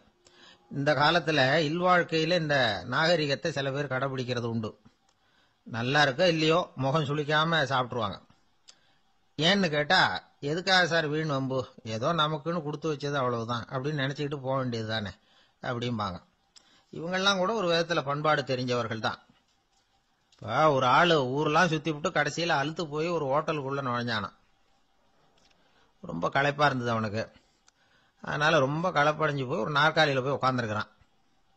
இவனை பார்த்ததும் சர்வர் ஓடி வந்தார். சார் உங்களுக்கு என்ன வேணும்னு கேட்டார். எனக்கு தேவை 2 தோசையும் கொஞ்சம் அன்பான வார்த்தைகளும் அப்படின்னா. சர்வர் உள்ள போனார், 2 தோசையை கொண்டாந்து வச்சார். அன்பான வார்த்தை கேட்டனே அப்படின்னா இவன். சர்வர் ரொம்ப பணிவா குனிஞ்சு இவன் காதோரமா சொன்னார், ஐயா, இந்த தோசையை சாப்பிட்றாதீங்க, புளிச்சு போன பழைய மாவு அப்படின்னார். இது பாருங்க, அன்பான வார்த்தையும் 2 தோசையும் கேட்டார், கொண்டாந்து கொடுத்துட்டார். இப்படி இருக்கிறவர்களும் இன்றைய மனிதர்கள்ல அதிகம். அதனால மனிதர்கள் ஒவ்வொருத்தரும் ஒவ்வொரு விதம். நம்ம கிட்ட பிரியமா நடந்துகிறவர்கள் மனம் கோணும்படி நாம் நடந்து கொள்ளக்கூடாது அப்படிங்கிறது தான் நபிகள் நாயகம் அவருடைய செயல் மூலமா நமக்கு உணர்த்தி இருக்கிற வாழ்வியல் உண்மை. ஒரு நண்பர் அவசர அவசரமா என்கிட்ட ஓடி வந்தார். அப்புறம் சொன்னார், என்னால நம்பவே முடியல சார், என் பையனா இப்படி அப்படின்னு சொல்லி ஆச்சரியப்பட்டார். உங்க பையன் அப்படி என்னதான் செஞ்சுட்டான்னு கேட்டேன். என்னால முடியாத ஒரு காரியத்தை அவன் சுலபமா செஞ்சுட்டான் சார் அப்படின்னார். அது என்ன, உங்களால முடியாத காரியத்தை அவன் செஞ்சுட்டாங்கிறீங்க, அது என்ன காரியம்னு தான் சொல்லுங்களேன். என்ன, 5ஆம் வகுப்புல அவன் ஒரே தடவையில் பாஸ் ஆயிட்டான் சார், அதாவது ஒரே அட்டம்ப்ட்ல பாஸ் ஆயிருக்கிறான் அப்படின்னார். மூச்சு வாங்க. கஷ்டப்பட்டு பரீட்சை எழுதினவன் அவன், இவருக்கு மூச்சு வாங்குது. நம்மால செய்ய முடியாத ஒரு காரியத்தை இன்னொருத்தர் செய்யும் போது அது நமக்கு ஆச்சரியமா தெரியுது. இப்ப சர்க்கஸ் பாக்குறோம், அங்க ஒருத்தர் அந்தரத்துல தொங்குறார், அதை பாக்குறப்போ அது நமக்கு ஆச்சரியமா தெரியுது. ஏன்னா அது மாதிரி அந்தரத்துல தொங்குறதுங்கிறது நம்மால முடியாத காரியம். நம்மால முடியாத ஒன்ன அடுத்த ஒருத்தர் ரொம்ப சுலபமா செய்யறப்போ நாம மருள்வது இயற்கை. இதைத்தான் தொல்காப்பியம் மருட்கை அப்படின்னு சொல்லுது. இந்த வியப்பு இருக்குதே, இது 4 வகையில ஏற்படுதான். அதையும் தொல்காப்பியம் தான் சொல்லுது. அது என்ன 4 வகை அப்படின்னா, முதல் வகை எப்படின்னா புதுமையான அரிய செயல்களை செய்வது. 2வது வகை என்னன்னா பெரிய செயல்களை செய்யறது. 3வது வகை எப்படின்னா மிக நுட்பமான செயல்களை செய்யறது. 4வது வகை ஆக்கம் தரும் செயல்களை செய்யறது. புதுமை, பெருமை, சிறுமை, ஆக்கமோடு மதினம் சாலா மருட்கை 4 அப்படிங்கிறது தொல்காப்பியம். இன்னைக்கு விஞ்ஞானம் புதுசு புதுசா எதையோ கண்டுபிடிச்சுக்கிட்டு இருக்குது. அந்த கண்டுபிடிப்புகளை எல்லாம் பாக்குறப்போ ஆரம்பத்துல ஆச்சரியமா இருக்கு, அதுக்கப்புறம் நமக்கு பழகி போடுது. இப்போ வானொலி பெட்டி புதுசா வந்தப்போ அதை சுற்றி எவ்வளவு கும்பல், ஒரு பெட்டி பேசுது அப்படிங்கிறது எவ்வளவு வியப்புக்குரிய விஷயம். இப்ப யாரும் வானொலி பெட்டியை ரொம்ப ஆச்சரியத்தோட பாக்குறது இல்ல. வச்சிருந்தாதான் ஆச்சரியமா பார்ப்பாங்க சில பேர், இந்த காலத்துல எப்படி வச்சிருக்கிறாரேன்னு சொல்லி. மாறா அதை அலட்சியமாவும் பார்க்க ஆரம்பிச்சுட்டாங்க. மதினம் சாலா மருட்கை அப்படின்னு ஒரு சொற்றொடர் வருது பாருங்க, அதுல கருத்தாழம் உண்டு. எதை பத்தியும் போதுமான அளவு புரிஞ்சிக்காதப்போ ஒருத்தர் ஆச்சரியப்படுறார், புரிஞ்சுகிட்டதுக்கு அப்புறம் ஆச்சரியம் மறைஞ்சு போடுது. மிக நுட்பமான செயல்களும் நம்மளை ஆச்சரியப்பட வைக்குது. ஒரு அரிசியில ஒரு திருக்குறள் எழுதி காட்டுறாங்க, ஒரு முட்டை ஓட்டுக்குள்ள ஓவியம் தீட்டி காட்டுறாங்க. கருங்கல் சிற்பங்கள்ல எவ்வளவு நுட்பமான வேலைப்பாடுகள், அதையெல்லாம் பார்த்து ஆச்சரியப்படுறோம். இது மாதிரியே ஆக்கப்பூர்வமான செயல்களும் நம்மளை வியப்பில் ஆழ்த்தும். குப்பை கூலங்களை கூட வாழ்க்கைக்கு பயன்படுகிற பொருளா மாற்றுகிறவர்கள் இருக்கிறாங்க. அவங்களுடைய செயல் நமக்கு ஆச்சரியத்தை தருது. இடைக்காட்டு சித்தர்னு ஒருத்தர் இருந்தார். அவர் பாடிய 30 நூல்ல ஒரு பாட்டு வருது. ஆற்றல் பிறர் அறிதலின் ஆகம் கிளர்வு உறுதலின் கற்று அறிபாணர் கெழுமிய கோடலின் தோற்றம் உருகவே போற்றல் சால் வியப்பே. ஒருத்தருடைய ஆற்றல் தெரியாமல் இருந்தது, அவருடைய அரிய செயல்களை பார்க்கும்பொழுது வியப்பா இருந்தது, மனசுக்குள்ள கிளர்ச்சி. பாவலர்கள் இவர்கள் புகழப்பாடி மற்றவர்களும் தெரிந்து கொள்ளுமாறு செய்கிறார்கள். ஆக எல்லா வகையிலுமே மக்கள் தங்களுடைய வாழ்க்கையில முன்னேறுவதற்கு வழிகாட்டுகிற ஒரு மெய்ப்பாடு தான் வியப்புங்கிறது. இன்னைக்கு இளைஞர்கள் இதை நல்லா புரிஞ்சுக்கணும். ஆச்சரியப்படுங்கள், ஆச்சரியப்பட வைப்பீர்கள். இந்த காலத்துல நம்ம எப்படி எல்லாமோ ஆச்சரியப்பட வைக்கிற அதிசய மனிதர்கள் இருக்கிறாங்க. ஒரு ஆளை பிடிச்சி ஜெயிலுக்கு கொண்டுட்டு வந்தாங்க. சிறை அதிகாரி அவனை ரொம்பவும் ஆச்சரியமா பார்த்தார். இவன் கேட்டான், ஏன் சார் அப்படி பாக்குறீங்க, நான் இப்ப இங்க வந்தது உங்களுக்கு ஆச்சரியமா இருக்கா அப்படின்னு கேட்டான். இதுக்கு சிறை அதிகாரி சொன்னார், நீ இப்போ இங்க வந்ததுல எனக்கு ஒன்னும் ஆச்சரியம் இல்லப்பா, ஏற்கனவே நீ இங்க இருந்து விடுதலை ஆகி போய் 6 மாசம் ஆச்சு, இவ்வளவு லேட்டா திரும்பி வர்றியா, அதுதான் எனக்கு ஆச்சரியம் அப்படின்னாராம். இது ஒரு வகையான ஆச்சரியம். ஆனா வாழ்க்கையில வியப்புங்கிறது ஒரு தேவைப்படுகிற மெய்ப்பாடு. ஆச்சரியப்படுவோம், ஆச்சரியப்பட வைப்போம். அப்படி இந்த உண்மையை புரிந்து கொண்டோம்னா நம்ம வாழ்க்கையில வெற்றி நிச்சயம். பிரிட்டிஷ் ஆட்சி நடந்துகிட்டு இருந்த காலம் 1920களின் கடைசி. அப்போ நடந்த ஒரு உண்மை நிகழ்ச்சி இது. ஒரு கல்யாண மாப்பிள்ளை ரயில்ல இறங்க போறார். அவரை வரவேற்க ஒரு ராஜ குடும்பமே காத்துக்கிட்டு இருக்குது. மங்களூர்ல இருந்து வந்து இறங்குற அந்த மாப்பிள்ளை யார் தெரியுமா? ஒரு நாய். உண்மைதான், அந்த நாய்க்கு தான் கல்யாணம். சுதேசி சமஸ்தானத்து மன்னர்கள்ல ஒருத்தர் ஜூனாகட் மகாராஜா. அவரோட வளர்ப்பு நாய் ரோஷனாரா. அதுக்கு கல்யாணம் பண்ணி வைக்கணும்னு ஆசைப்பட்டார். மாப்பிள்ளை தேடினார். மங்களூர் மகாராஜாவோட வளர்ப்பு நாய் ஒன்னு இருந்தது, பேரு பாபி. இது ரெண்டுக்கும் கல்யாணம் நடத்த முடிவு பண்ணார். திருமணத்துக்கு வேண்டிய எல்லா ஏற்பாடுகளையும் பண்ணுங்க அப்படின்னு உத்தரவு போட்டார். ஆயிரக்கணக்கான அழைப்புதழ்கள், பல சமஸ்தான மன்னர்கள், ஜமீன்தார்கள், பிரிட்டிஷ் அதிகாரிகள், பெரிய பணக்காரங்க, இப்படி நிறைய பேருக்கு அழைப்புதழ்கள் அனுப்பி வச்சாங்க. பத்திரிகையை பார்த்தவங்க எல்லாம் திகைச்சு போயிட்டாங்களாம். இருந்தாலும் என்ன பண்றது, ராஜாவே அழைக்கிறார், போகாம இருக்க முடியுமா?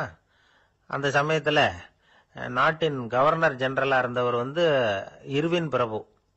அவருக்கும் ஒரு பத்திரிகை போயிருக்குது. வாங்கி பார்த்ததும் அவருக்கு பயங்கர எரிச்சல். உடனே குப்பை தொட்டியில போட்டுட்டாராம். மாட்சிமை தங்கிய பிரிட்டன் சக்கரவர்த்தியின் பிரதிநிதியான தன்னை கேவலம் ஒரு நாயின் திருமணத்துக்காக அழைக்கிறதா அப்படின்னு அவருக்கு ஆத்திரம்.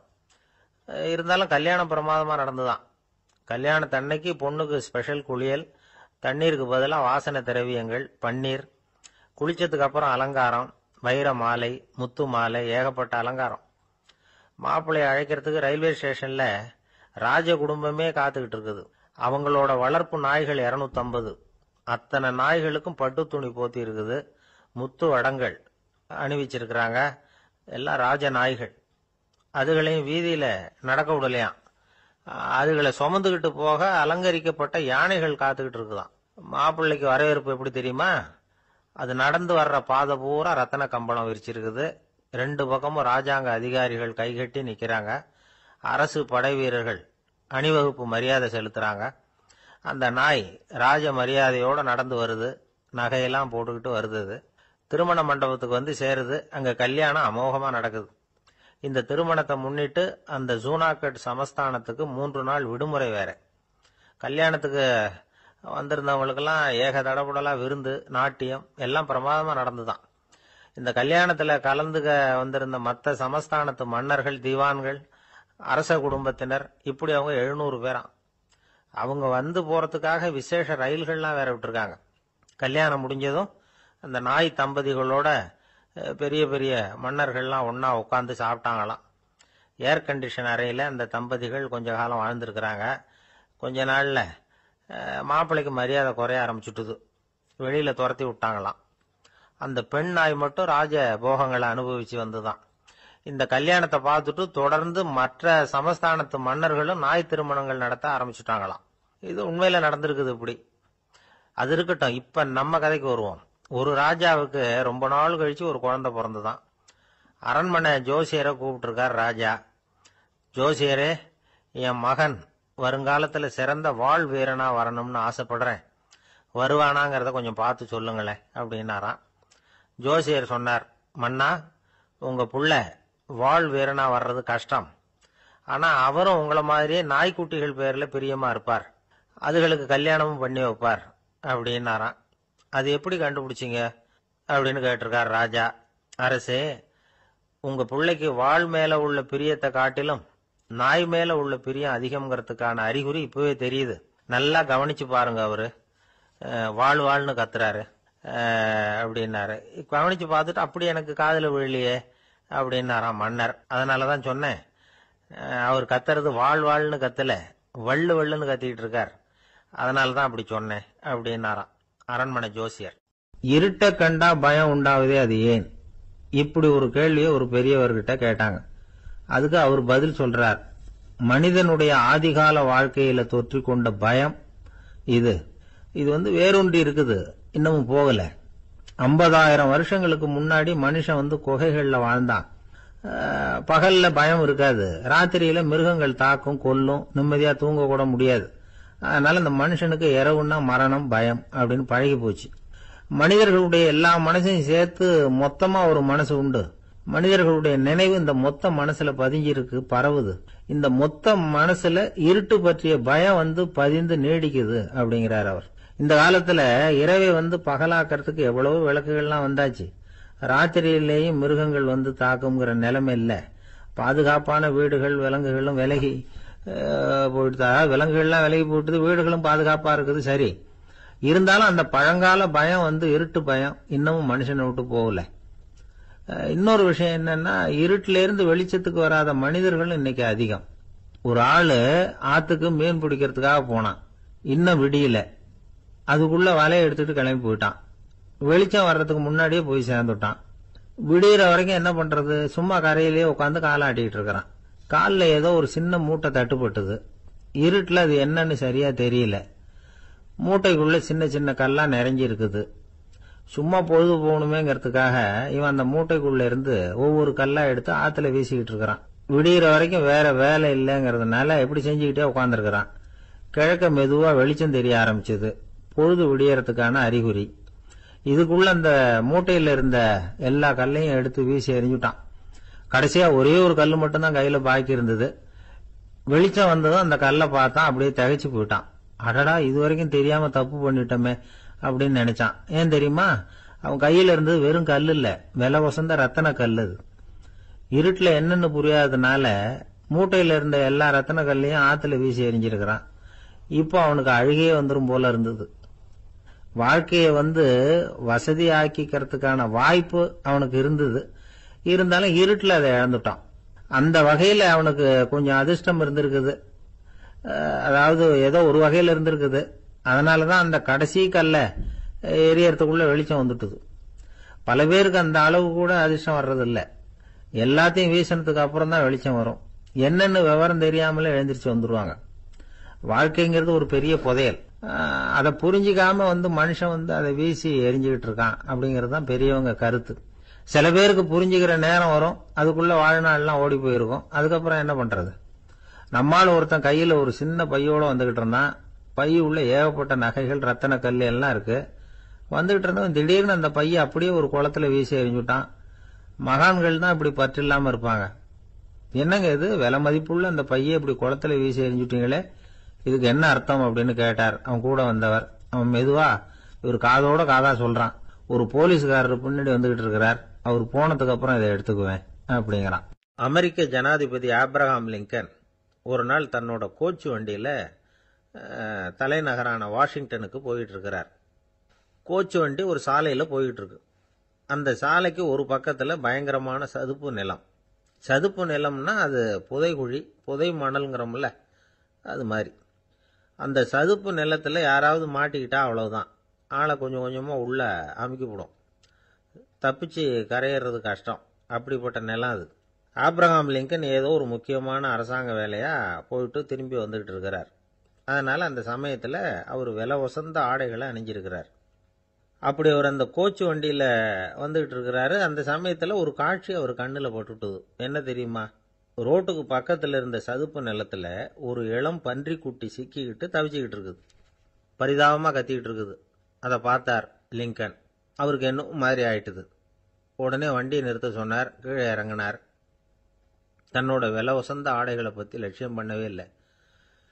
தனக்கே ஆபத்து வரலாம்ங்கிறத பத்தியும் கவலைப்படல. தான் ஒரு குடியரசுத் தலைவருங்கிறத பத்தியும் அவர் நினைச்சு பார்க்கல. நேரம் அந்த சதுப்பு நிலம் பக்கமா போனாரு. அந்த சேத்துல இறங்கி பன்றிக்குட்டியை காப்பாத்தி கரைக்கு கொண்டுட்டு வந்து சேர்த்துட்டார். அதுக்கப்புறம் நிம்மதியா கோச்சு வண்டியில ஏறி வெள்ள மாளிகைக்கு வந்து சேர்ந்தார். ட்ரெஸ், உடம்பு பூரா சேரு சகதி. பார்க்குறவங்களுக்கெல்லாம் ஆச்சரியமா போச்சு. அவங்களுக்கு ஒன்றும் புரியல. இவர் நேரா ட்ரெஸ்ஸு மாற்றிக்கிறதுக்காக போனார். கோச்சு வண்டி ஓட்டிகிட்டு வந்தவன் கிட்ட போய் எல்லாரும் கேட்டாங்க என்ன ஆச்சு அப்படின்னு.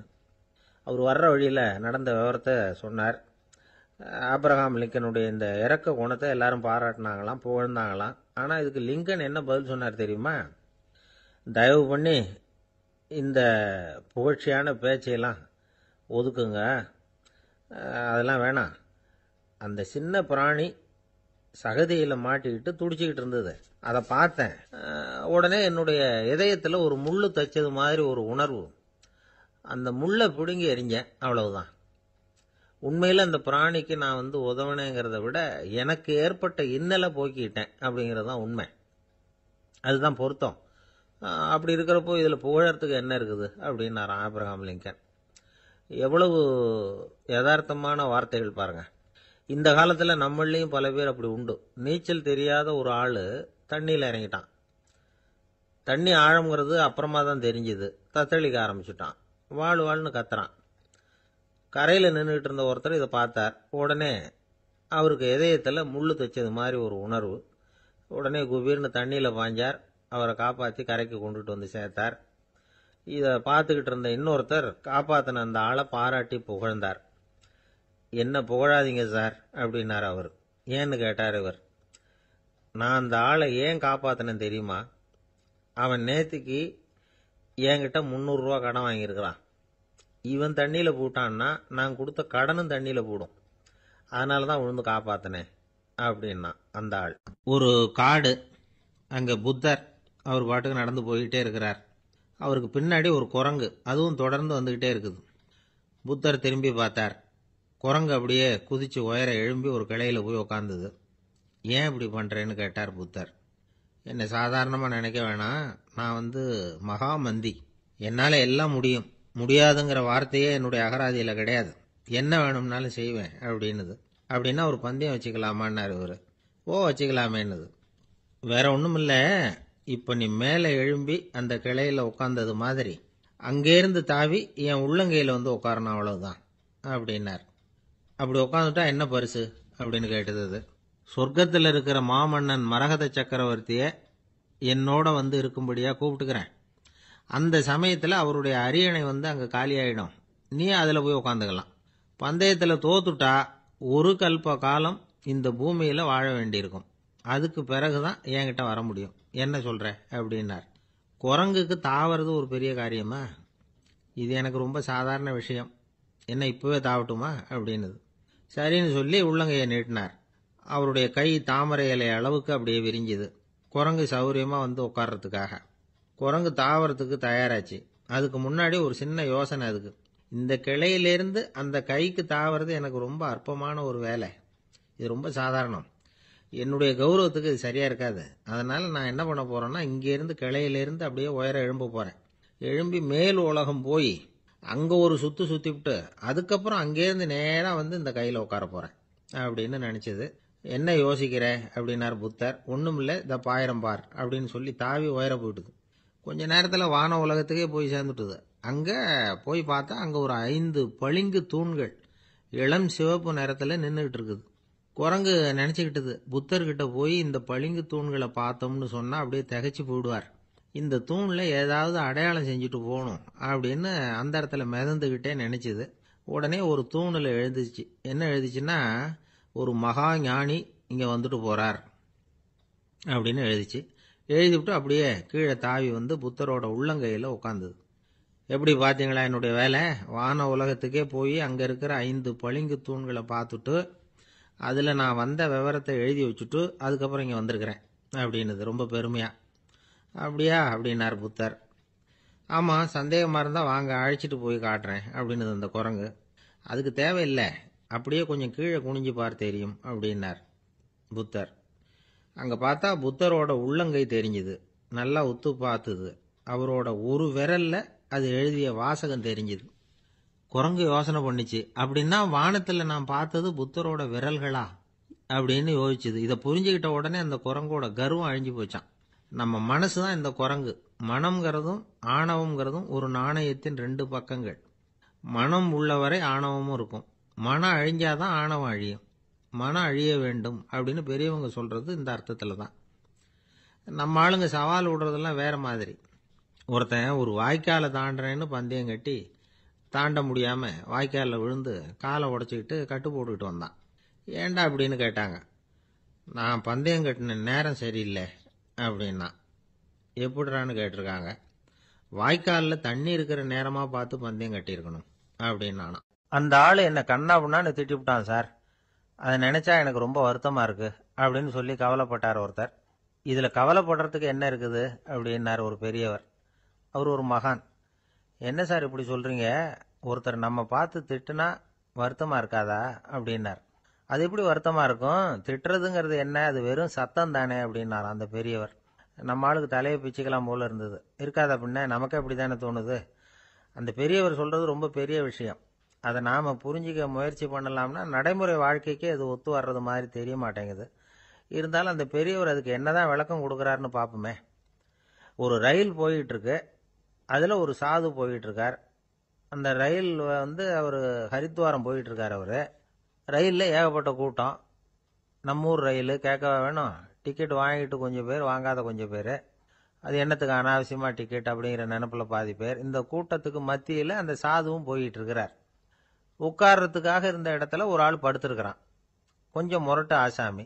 அவன் காலு பக்கத்தில் கொஞ்சோண்டு இடம் பாக்கி இருந்தது. அந்த இடத்துல இந்த சாது உட்காந்துருந்தார். மெதுவாக உட்காந்துக்கிட்டார் போய். ஆனால் அந்த ஆள் ராத்திரி பூரா இவரை காலால் உதச்சிக்கிட்டே இருக்கிறான். அது இவருக்கு ரொம்ப அவமானமாக பட்டுது. அதனால் துக்கம் ஏற்பட்டது. இருந்தாலும் அதை ஒரு மாதிரியாக சகிச்சுக்கிட்டே இவர் வந்து சேர்ந்தார். பொழுது விடிஞ்சது. அந்த சாது ஹரித்வார் வந்து சேர்ந்தார். அங்கே ஒரு பெரிய ஞானியை சந்திச்சார்.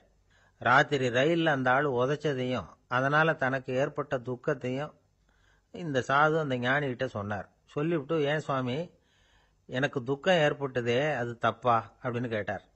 தவறுதான்னார் அந்த ஞானி. உனக்கு இன்னமும் தேக அபிமானம் போகலைங்கிறது தான் அது காட்டுது. அஷ்டாவக்கிரர் என்ன சொல்றார் தெரியுமா? உண்மையான ஞானி யாராவது தன்னை வந்தனை செய்தால் அதற்காக சந்தோஷப்பட மாட்டார், யாராவது நிந்தனை செய்தால் அதற்காக வருத்தப்பட மாட்டார் அப்படின்னு சொல்றார். நிந்தனைங்கிறது ஒரு ஒலி தான். தேகாபிமானம் இருக்கிற வரைக்கும் இந்த ஒலி நம்மளை வேதனைப்படுத்தும். நான் தேகம் இல்லை, ஆத்மா அப்படிங்கிற நினைவு இருந்தா இந்த ஒலி நம்மளை பாதிக்காது. மனு என்ன சொல்றார் தெரியுமா? ஒரு சாதகன் பாராட்டுதலை விஷம்னு நினைச்சு பயப்படணும், அவமானத்தை அமிர்தம்னு நினைச்சு சந்தோஷப்படணுங்கிறார். அவமானப்பட்டா கவலைப்படாமல் எப்படி இருக்க முடியும் அப்படின்னு தான் நமக்கு தோணும். அதனால தான் நம்மள யாரும் இதுக்கு உதாரணமாக யாரையும் காட்ட முடியல. புத்தரையும் கபீரையும் உதாரணமாக காட்டுறாங்க. அவங்களுக்கெல்லாம் அவமானம் ஏற்பட்டப்போ கவலையே படலையாம். புத்தரை அவமானப்படுத்தணுங்கிறதுக்காக கௌசாம்பி ராணி ஒரு இளம் பெண்ணை கொலை பண்ணி சடலத்தை புத்தர் குடிசைக்கு முன்னாடி போட சொன்னார். போட்டாங்க. புத்தர் தான் அந்த பொண்ணை கெடுத்து கொலை பண்ணிவிட்டாருன்னு எல்லாரும் நினைச்சாங்க. ஆனால் புத்தர் இதை பற்றி கவலையே படலை. அப்புறமா உண்மை தெரிஞ்சதும் புத்தர் புகழ் இன்னும் அதிகமாயிட்டது. ஒரு பெரிய சபையில் ஒரு மோசமான பொண்ணு நுழைஞ்சி தனக்கும் கபீருக்கும் சம்பந்தம் உண்டுன்னு சொன்னா. கபீர் கவலைப்படலை. அவங்க மாதிரியெல்லாம் நாமளும் இருக்க கற்றுக்கணும்.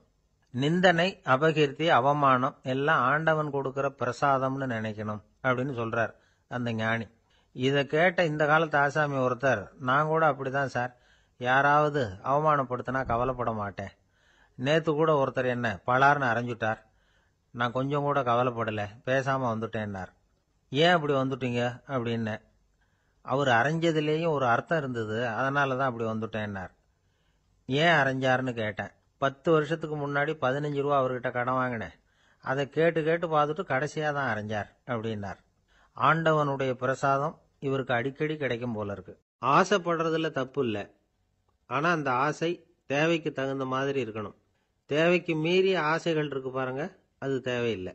இந்த கருத்தை வலியுறுத்தது மாதிரி ஒரு கதை உண்டு. தேவேந்திரனுக்கு திடீர்னு வீடு கட்டணும்னு ஒரு ஆசை வந்துதான். வீடுன்னா நாம கட்டுற மாதிரி இல்லை. தேவேந்திரன் வீடுன்னா சும்மாவா?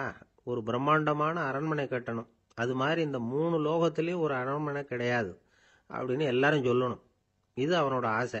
உடனே தேவ தச்சரான விஸ்வகர்மாவை கூப்பிட்டான், உத்தரவு போட்டான். விஸ்வகர்மா தன்னுடைய உதவியாளர்களை எல்லாம் கூப்பிட்டு ஒன்னா சேர்த்துக்கிட்டார். படாத பாடுபட்டு ஒரு பெரிய அரண்மனையை கட்டி முடிச்சார். கட்டி முடிக்க 1000 வருஷம் ஆச்சு. தேவேந்திரன் பார்க்கறான். அவனுக்கு திருப்தி ஏற்படலை. என்னுடைய அந்தஸ்துக்கு இது ரொம்ப சாதாரணமான கட்டிடம், இதை விட இன்னும் பெருசா கட்டு அப்படின்னா. தேவ தச்சர் திணறி போயிட்டார். அவரால் அதுக்கு மேல எதுவும் செய்ய முடியல. என்ன பண்றதுன்னு யோசனை பண்ணார். நேரா நாரதர் காலில் போய் விழுந்தார். நீங்க தான் என்ன இந்த பிரச்சனையிலேருந்து காப்பாற்றணும்னார். நாரதர் யோசனை பண்ணார். சரி, கவலைப்படாதேன்னார். நேரா இந்திரன் கிட்ட போனார். இந்திரன் நாரதரை பார்த்த உடனே வாங்கன்னு கூட்டிட்டு போய் அரண்மனையை காட்டினான். இது மாதிரி ஒரு அரண்மனையை நீங்க வேற எங்கேயாவது பார்த்துருக்குறீங்களா அப்படின்னு ரொம்ப பெருமையா கேட்டான். நான் பார்த்ததில்ல, ஆனா என்னை விட வயசுல மூத்தவர் மகரிஷி லோமேசர், அவர் ஒரு வேளை பார்த்துருக்கிறாரா என்னமோ அப்படின்னார். உடனே அவரை மனசுல நினைச்சு தியானம் பண்ணினார். அடுத்த கணம் லோமேசர் அங்க வந்தார். இடையில ஒரு சின்ன துண்டு, கையில ஒரு கமண்டலம், தலையில ஒரு பாய், அவ்வளவுதான் அவர்கிட்ட இருந்தது. எதுக்காக தலையில இந்த பாய் அப்படின்னு கேட்டான் இந்திரன். என்ன மாதிரி அற்ப ஆயுள் உள்ள ஒரு ஜீவன் தனியா வீடு கட்டிக்கிட்டு திண்டாடணுமா? இந்த பாய் தான் ஒரு வீடு மாதிரி எனக்கு நிழல் கொடுக்குது அப்படின்னார் அவர். என்னது, உங்களுக்கு அவ்வளவு கொஞ்சமான ஆயுளா அப்படின்னு ஆச்சரியத்தோட கேட்டான் இந்திரன். ஆமா, இதை பாரு, என்னுடைய மார்பில் ஒரு பொற்காசு அளவுக்கு ரோமம் உதிர்ந்துட்டுது. எப்போ என் உடம்புல உள்ள எல்லா ரோமமும் உதிர்ந்துருமோ அப்போ என்னுடைய ஆயுள் முடியும் அப்படின்னார். எப்போ அந்த ரோமங்கள் பூரா உதிரும்னு கேட்டான் இவன்.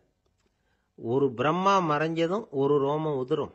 என் உடம்புல உள்ள ரோமங்களின் எண்ணிக்கை எவ்வளவோ அவ்வளவு பிரம்மாக்கள் தோன்றி அவங்க ஆயுள் முடியும் பொழுது என் உடம்புல உள்ள ரோமங்கள் பூரா உதிரும் அப்படின்னார். அப்படின்னா ஒரு பிரம்மாவோட ஆயுள் எவ்வளவு காலம்னு கேட்டான். ஒரு பிரம்மாவுக்கு 100 தேவ வருஷம். ஒவ்வொரு தேவ வருஷத்துக்கும் 365 தேவ நாள். ஒவ்வொரு தேவ நாள்லயும் ஒன்ன மாதிரி 14 இந்திரர்கள் தோன்றி மறைகிறாங்க அப்படின்னு மகரிஷி லோமேசர் சொல்றார். இதை கேட்டதும் இந்திரன் ஆடி போயிட்டான். அவ்வளவு ஆயுள் உள்ள இவரே அற்ப ஆயுள்னு சொல்றார். நான் என்னுடைய ஆயுளை பெருசா நினைச்சுக்கிட்டு பிரம்மாண்டமான அரண்மனை கட்டணும்னு ஆசைப்படுறேனே அப்படின்னு நினைச்சான். எனக்கு